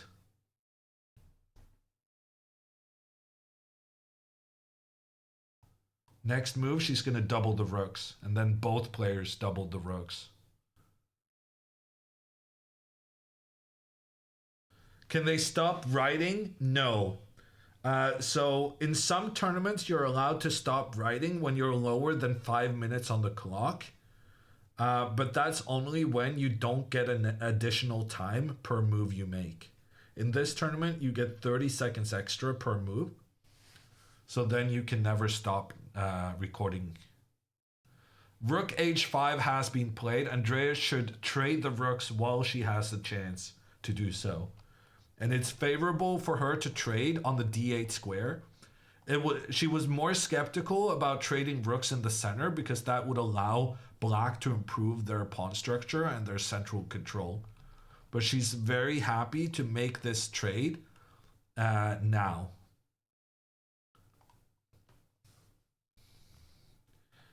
Black has an attack against the h3 pawn, but that's easy to defend against. Two options, pawn up or rook into the corner. Both are good. So Andrea can't really make a mistake here.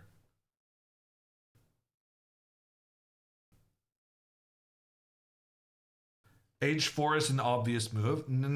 Rook h1 is probably a bit more obvious.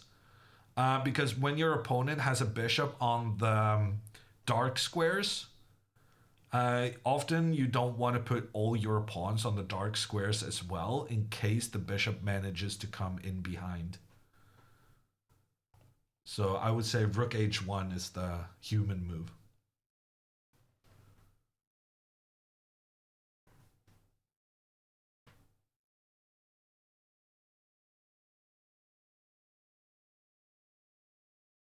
Was knight e5 an option? No. Andrea wants to keep as many pawns on the board as possible. She's not interested in trading pawns because that would both improve the bishop's general value compared to the knight. Bishops are better the fewer the pawns. And also the fewer the pawns, the more likely the defending side is to survive. So there's two good reasons why Andrea would never want to entertain any kind of pawn trade.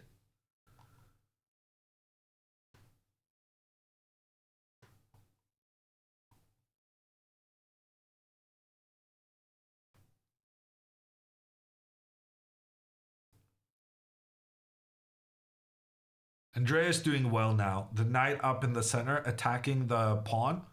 Pawn moves forward.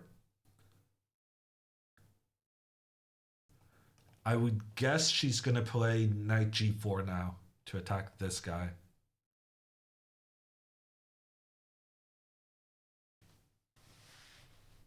Did Alexandra call in yet? No, I told Alexandra to hold on since Andrea has a very exciting time scramble. Why is this winning? Because Andrea has an extra pawn. Ooh, knight f7. Ah, she's actually attacking this pawn. Oh, I actually thought knight f7 was a mistake. I saw that the computer recommended it, and I was like, no, that doesn't make any sense. but she's attacking the pawn, which I hadn't considered. And her opponent avoids the pawn being captured, but now Andrea can go for the rook trade. And black cannot avoid the trade because then the bishop is lost behind it. So Andrea will get the rook trade now. And then her positions should be very easy.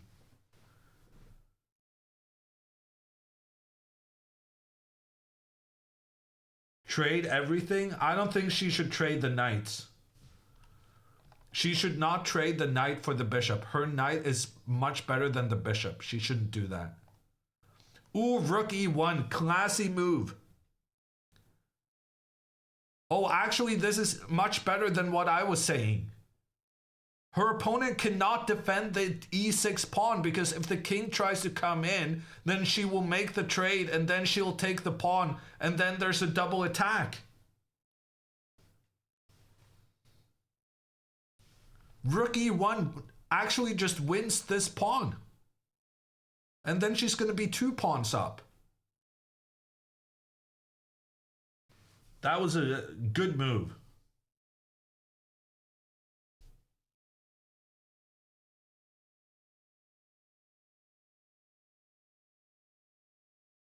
Yeah, there's nothing he can do. Andrea wins and is gonna have 3 points out of 4 at the end of this round. Pawn to e5 played, but that's no problem. We just take those. Takes, takes. We can even go rook takes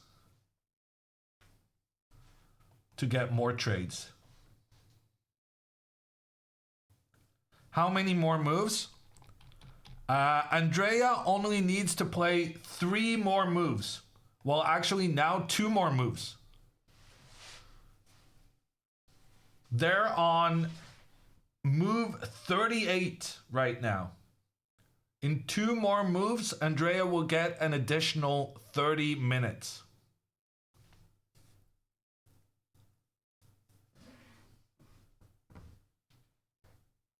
Nice conversion. Yeah, no, this was pretty... There was never any doubt here. Her opponent recaptures. Now for the rook.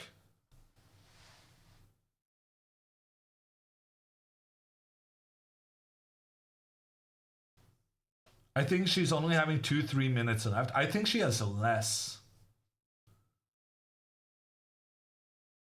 Ooh, she takes with a knight. I don't know why she's taking with a knight instead of the rook. Taking with a rook would have forced either a rook trade or a knight trade. Oh, but her opponent resigns. Doesn't matter. GG's.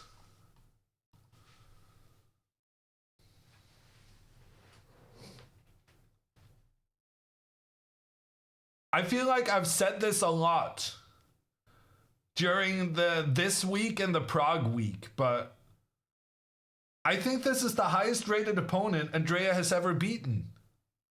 And the previous 2-3 highest rated opponents she's ever beaten, she did in Prague. Can she surpass Alexandra during this tournament? Probably not, because Alexandra is also winning. But Andrea could get to 1950 if she continues this play. Maybe even better.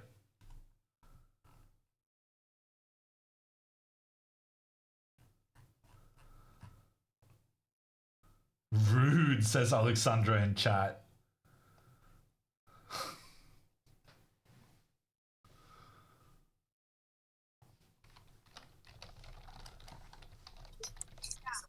Hey. Do you want to keep your job? I'm betting on getting Andrea's vote in when the decision is being made. Yes. Perhaps, but one of us may have more influence over certain business affairs internally. So I'm just saying, it's not coming from me. It's coming from corporate. I don't make the rules. Corporate, yeah, Yeah. sure. It's coming from corporate. She's playing well, though. And I'm glad that she is. But, you know, I don't like the whole can she surpass Alexandra propaganda we have going on here in the chat. I'm not sure who started it. It could have been anyone. You know, Twitch chat, they're very rowdy. But regardless, I do want Andrea to keep gaining rating because then we could play on the Olympiad team together, and that would be really sick. I mean, if she keeps gaining rating, we're surely gonna have a Botez versus Botez match when you have equal ratings, no? When would we? We're not gonna have equal ratings, Hammer. I've had enough. My rating is gonna keep going up even if her rating is growing up. The younger cannot catch up to the older. That's just how the rules work, okay? I mean, that's what I've been telling my younger sister all the time, but she says I'm wrong. Does Andrea have better performance? No. Not in this tournament. Not in this But tournament. Hammer just likes creating narratives and he likes getting people riled up. It's my job. What can I say? But I would like to remind you that my performance, I think, is over 2180. Over 22, I would guess, but yeah. Yeah. You've So been I would doing just, okay. I just tone it down a little bit, okay? Yeah. Fair enough. No, I was so depressed yesterday after the 2 losses. I couldn't leave my room. I was sulking. I didn't talk to anybody, and I don't know how I turned into this person again, because at the start of the trip, I said, I'm not going to tilt to chess. And then yesterday, I turned into a tilt monster. I was so sad. And then I was like, that's fine. I'll just sleep it off. And then I woke up this morning. I was like, hello, loser. And then I was sad again. Oh, no. Yeah, I'm trying to learn to control the tilt, but I guess this is just who I am. I thought you said poker had helped.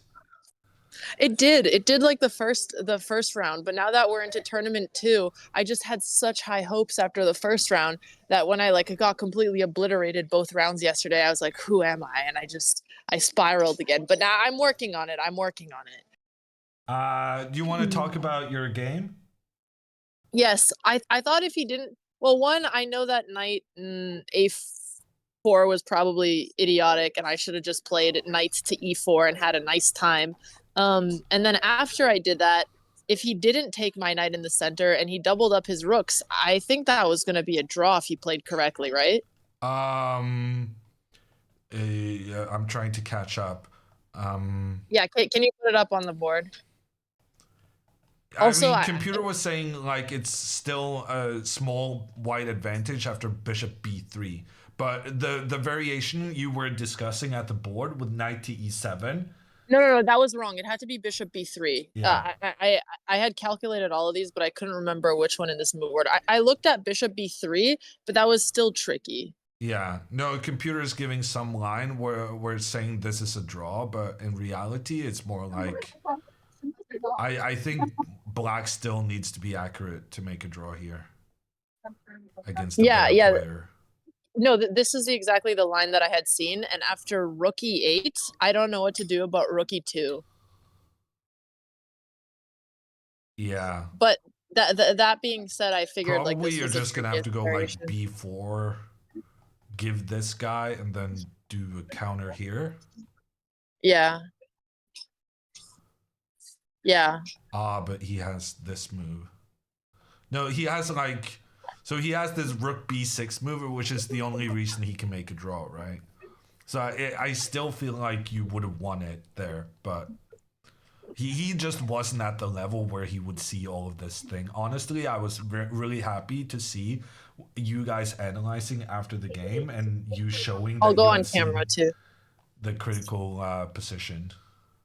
No, I did. I decided to actually really sit and calculate because yesterday during the second game, I was just not calculating enough. And then I was so sad all day yesterday. And I decided if I'm going to be depressed every time I lose at chess, I should at least channel that into getting better. So today I was like, you are not moving until you've calculated all the lines. And then I think that helps. But then he just blundered into checkmate. So it feels good. Yeah.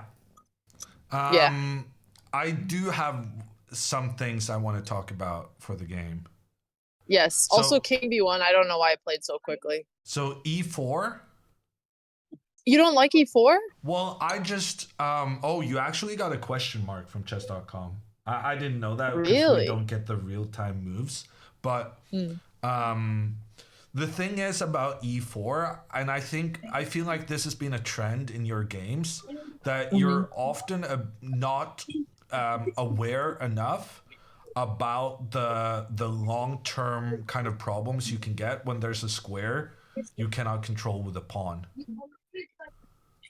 And is that square you're talking about d4? I can't see the board because of the Yeah, camera. d4, yeah.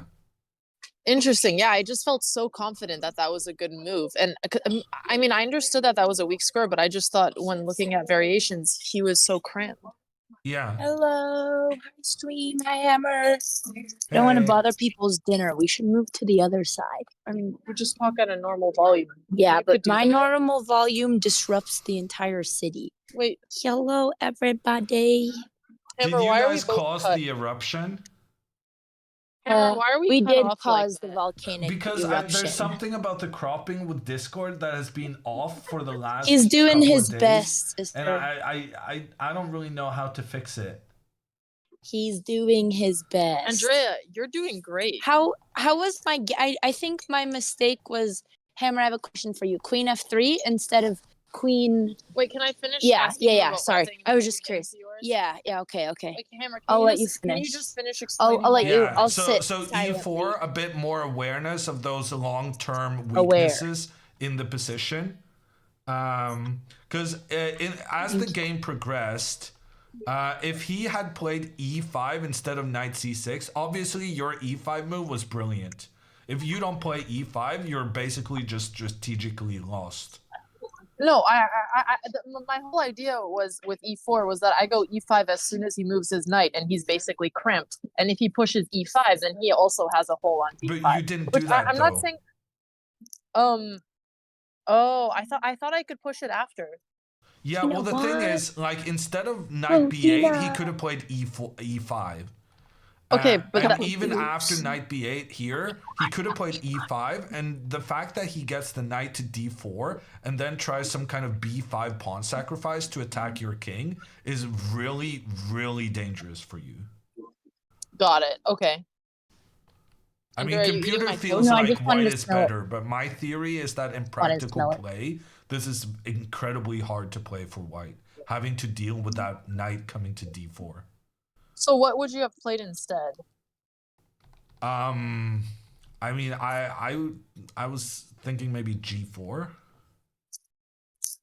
I was thinking about g4 also, but I just didn't see where it would go. No, I'm not doing it as an attacking move. I'm just doing it to fianchetto. And then I think maybe the pawn is slightly better on g4 than on g3. Okay, But anything basically else? just doing the fianchetto and developing my pieces and getting my king to safety, right? On the Anything king else? side, you have way more pawns than on the queen side, so your king is safer over there. Yeah, no, the only other thing I wanted to bring up, since it's a win, right? I feel like there's a bit more scope to talk about things after a win. But king b1 just... I can't find a single... I mean, I think it's actively making your position worse because now he has... Yeah, no, it was bad. I saw this entire line that didn't work, and honestly, I just played it too quickly, but I agree.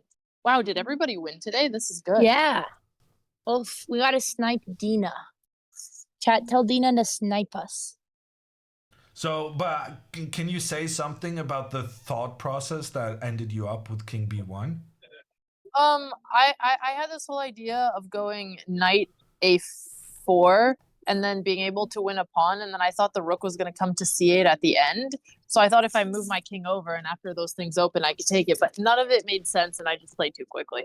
Yeah, okay. Yeah, because that was the where I was going. That I think you just played too quickly, and we're still trying to find the balance.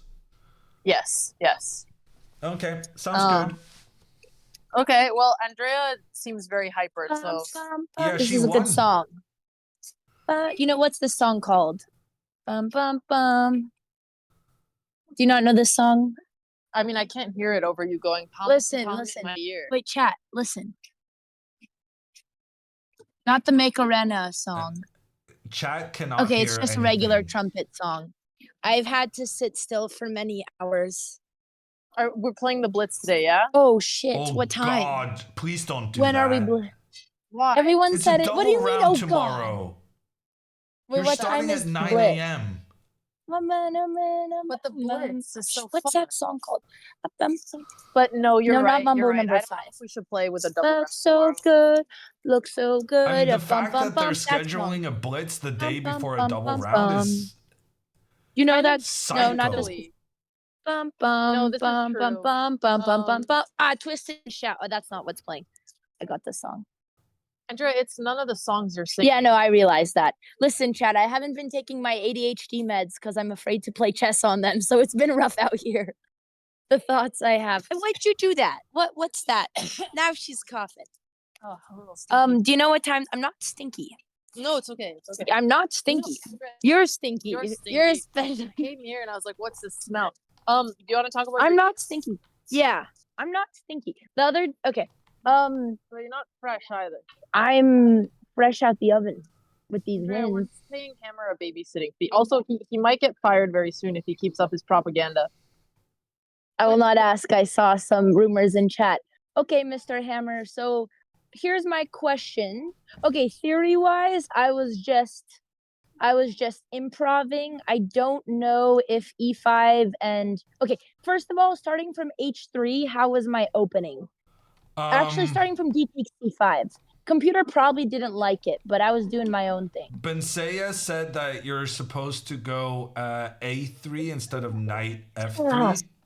I knew it. I knew that, but I didn't do it. But and then what was computer saying after queen takes F3 and E4? Well, I mean, And I bishop don't understand why you moved your same piece twice in the opening. My bishop to G5 instead of bishop to E3. Instead of castling?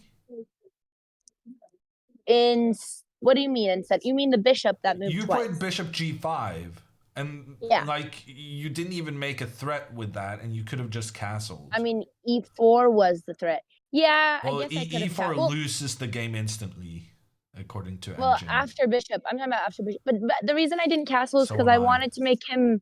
I wanted to make him move his bishop. I was expecting him to go bishop E7 instead of bishop takes C5. Because you thought the doubled pawns were bad for him, right?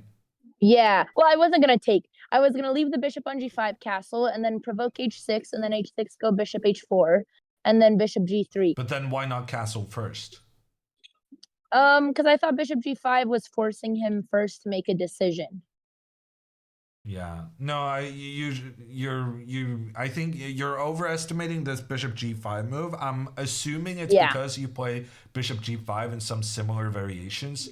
But frankly, no, you don't do in any variations. I just came up with it on the spot. Well, it's just about development, right? Like his king is still in the center. If you castle, bishop takes C5 and then E4. Like this is a super dangerous initiative you got going on. And instead you moved your bishop for a second time to a worse square. And yeah, it just wasn't good. Yeah, man, I thought about going A3 and I knew that was I knew that was the lines, but yeah, I'll discuss that with my coach. Someone just took a selfie of us, so we smiled. Okay, and then free pawn. Oh, you're talking about queen. Wait, you're not talking about taking. Sorry, I told you. No, you're doing well. Just indoor voice. Okay. Indoor voices. Should have I Knight went takes queen F3 F6 instead of is queen check. C3? Yes, I know that. That pawn.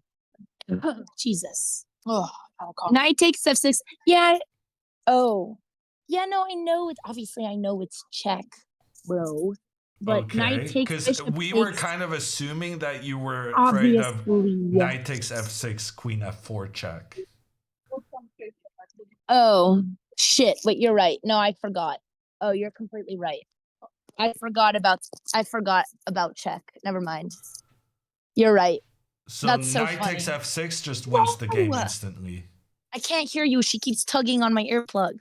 So knight Okay, no, takes you're f6 here, just won the game instantly. Yeah, no, oh my God, I had a brain fart. That's so funny. I saw it and that was my plan. And then I was like, oh my God, you Dumbo, you almost got forked. And then I forgot about the check. I saw that, it's not that I didn't see the check. I saw it, but then I forgot about it. Yeah. Damn. Wow, that was silly. Sometimes that happens. Sometimes I have little brain farts. Yeah, I'm just very happy it turned out okay. Because this would have been Yeah, devastating that was to really find out silly. if you lost. He was probably so confused. Yeah. But you're absolutely no. right that if you played queen f3 instead, then you wouldn't have You would. this issue. But it was a this the fake highest- issue to begin highest with. rated Yeah. you've beaten? He might be the highest FIDE because I don't think anyone was 2070 from Prague. Wow. Yeah. I'm That's pretty exciting. sure Congrats, it's a record, Andrea. Yeah, I hope I can keep it up. No, he was At this nice. rate, you're going to make the Olympiad team. I hope so. That's the goal. Although, chat, the only problem with the Olympiad is that they don't like cameras, so hopefully you guys would just watch the chess, but it would still be exciting. Sometimes my opponent would pick up the clock to look at it closely because he couldn't read the time from his glasses. And sometimes like that, my heart was melting a little bit. And I wanted to just tell him the time, but I didn't want to insult him. But I don't know if you guys saw, but he picked up the clock 3 times. What do you mean picked it up? Like, well, okay, he also was up on time most of the game, but like he would lift it and bring it closer to his glasses because he couldn't read He's it. like dad when he plays Yeah, poker. he reminded me a little bit of grandpa. He was a nice This is who man. you're beating up on? I Your know. dad is not that old. But Dad picks up things to look Dad closer played to poker, them. and he kept talking to me about how he couldn't see the cards at Yeah. a certain angle because they were too far. And like he went on a long rant about it. But it was so funny, you know, and he was picking up the clock and looking, and he was a nice old man. Could see him being. I may have gotten Alexandra's position wrong today because I couldn't see the board well. From really? Oh wait, Yeah. DGT wasn't working. aren't they online, Hammer?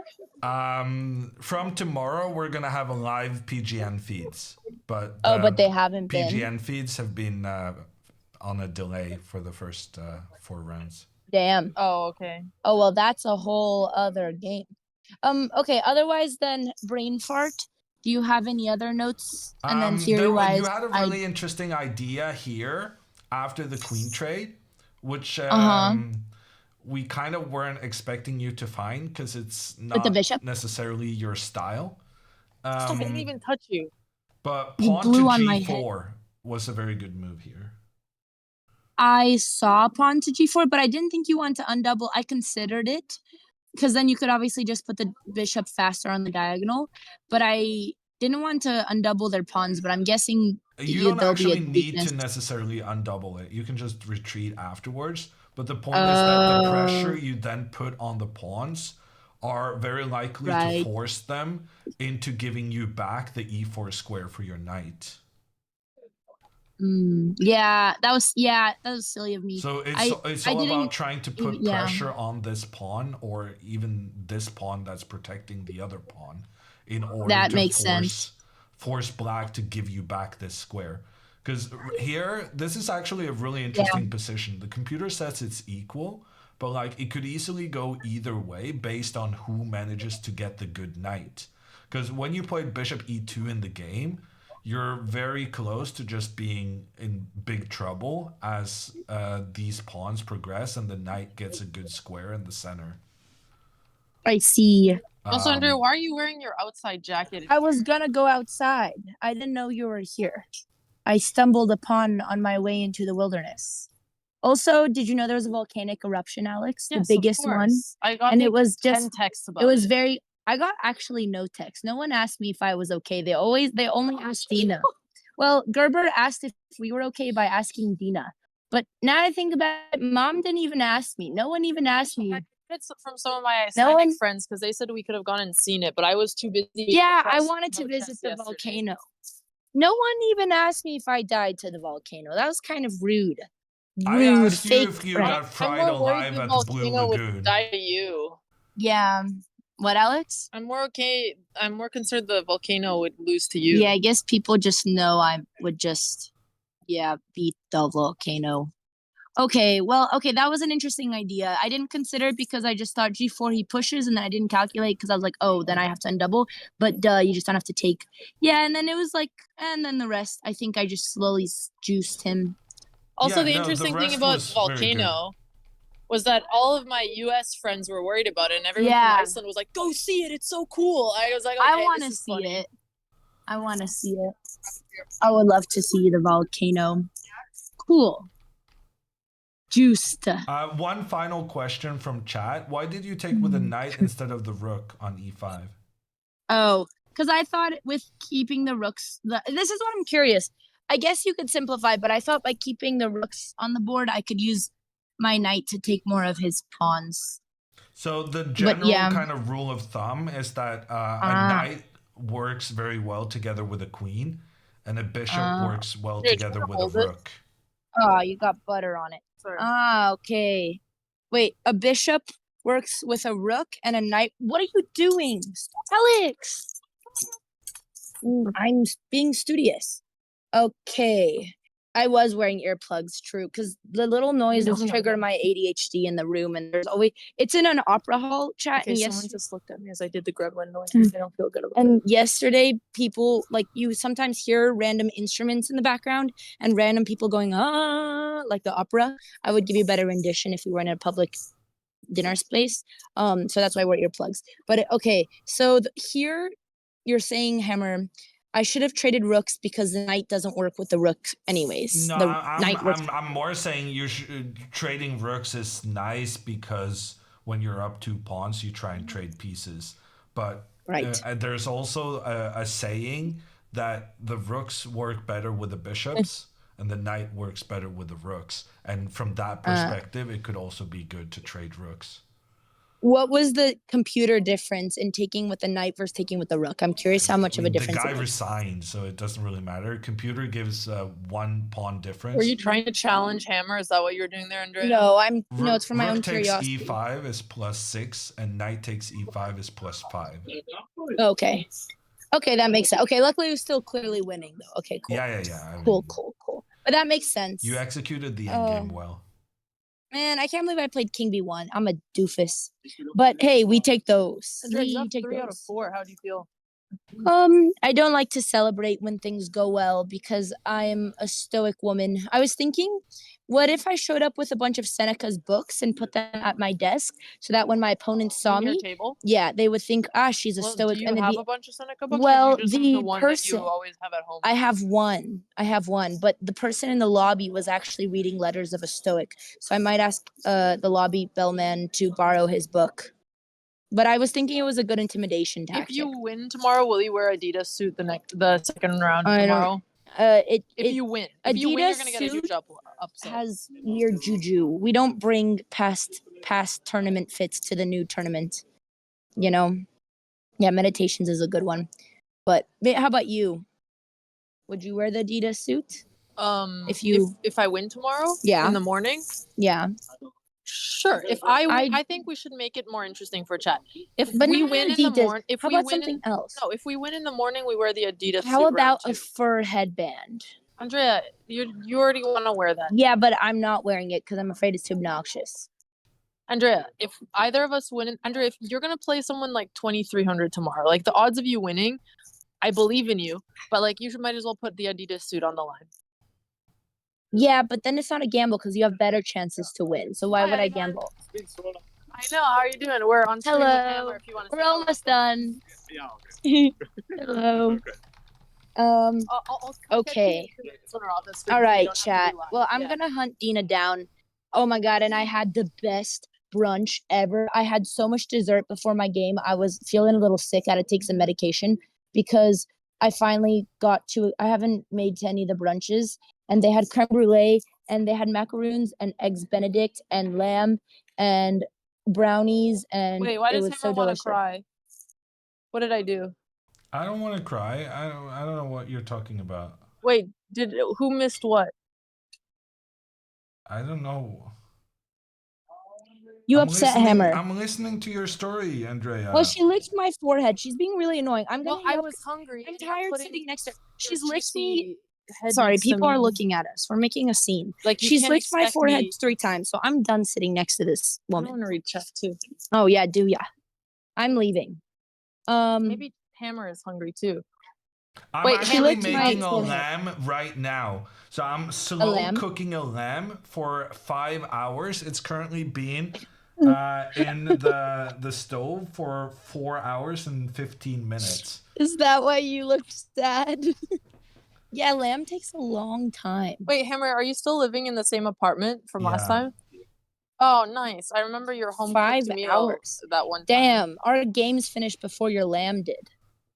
Well, that was kind of intentional because I could Yeah. adjust the temperature, right? But I Oh, chose I see. temperature based on it being finished after my work. I see. Well, I hope you enjoy yourself and your lamb. I'm hoping so, yes. I made it so that I can be ready for the 2 rounds tomorrow, which is going to be an exhausting day. I didn't know you can cook because when you visited us, I had to make you a sandwich. But I didn't know you could cook lamb. You should have been cooking us dinner. I literally offered to do so, and you guys never managed to buy the not ingredients. true, Hammer. I cooked for you when you were visiting. That's us. an Do excuse. you remember when I bought the Trader Joe bags and I made the Kung Pao chicken? We did make Kung It's Pao my frozen favorite chicken. BotezLive clip, yes. When I made Hammer eating a sandwich is an iconic clip. Yes, true. No, I like the one where I'm trolling Alexandra about her cooking. That's my favorite. Why I'm always the one who gets trolled. I'm just glad I'm staying out of this one. All right, chat. Well, speaking of food, I'm going to get some dinner. Stop touching me. When Andrea was You're a kid, I used to pretend I stole her nose and she would actually start crying. I don't know how to cook lamb. Give me my nose back. Yeah, you know what else I did? She would pretend when we were swimming that she was drowning. And one time she pretended for so long, I thought she died and I started crying. And I was so traumatized. And it wasn't a funny game, okay? Oh, man. Oh, just kid stuff. Well, Yeah. yeah. Anyways. You well, both chat, won, right? I mean, you're talking as if you're memorializing something or looking back to the good old days. I don't celebrate wins because I don't like getting too excited. We will prepare tomorrow. I just pray to God that I'm not going to be so sleepy. The 9 a.m. round was the worst thing I had. It was. But it was so miserable. I fixed my sleep schedule yesterday, so I would even consider taking a bye so that I could play better in the second game, but probably shouldn't take a bye. No, we gotta power through it. We're here to play chess, Andrea. Are you even allowed to take a bye so late? My opponent did. The one I just played, he took a bye in the morning. That's actually kind of smart. Yeah, it's kind of wise. Only one of you can do it. Yeah, true. We could gamba. Andrea, I'm down to play tomorrow morning. I already fixed my sleep schedule. No, I mean I want to play, but Dean and I also just stay up giggling until 3 a.m. And you know she's dangerous. Alex made me share a room with her because we didn't have you guys rooms. wanted to because you like each other more than me. And no, you didn't want to share with me, and Dina took me. I had no room, and someone had to take me under shelter. Oh my God, my baby! A heart, heart, heart! Kiss, kiss, kiss! I'm so proud. You know, she texted me. Oh, nice game. Yes. Dina does love me. She loves me like my mother. Okay, chat. I think the raid's going through, so bye, everybody. Thanks for hanging. Oh, wait. I don't know. Do we still have the raid? I think it's gone. It's going now. Okay, Bye, chat. See you tomorrow. Bye.